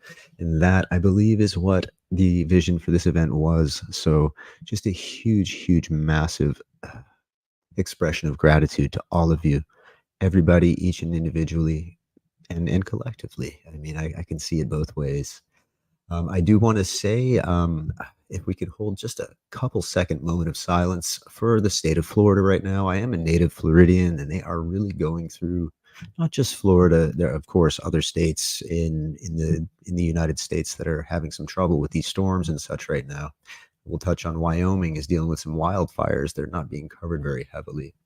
If we want to have just a 3-second moment of silence for Florida, I think that would be worthy.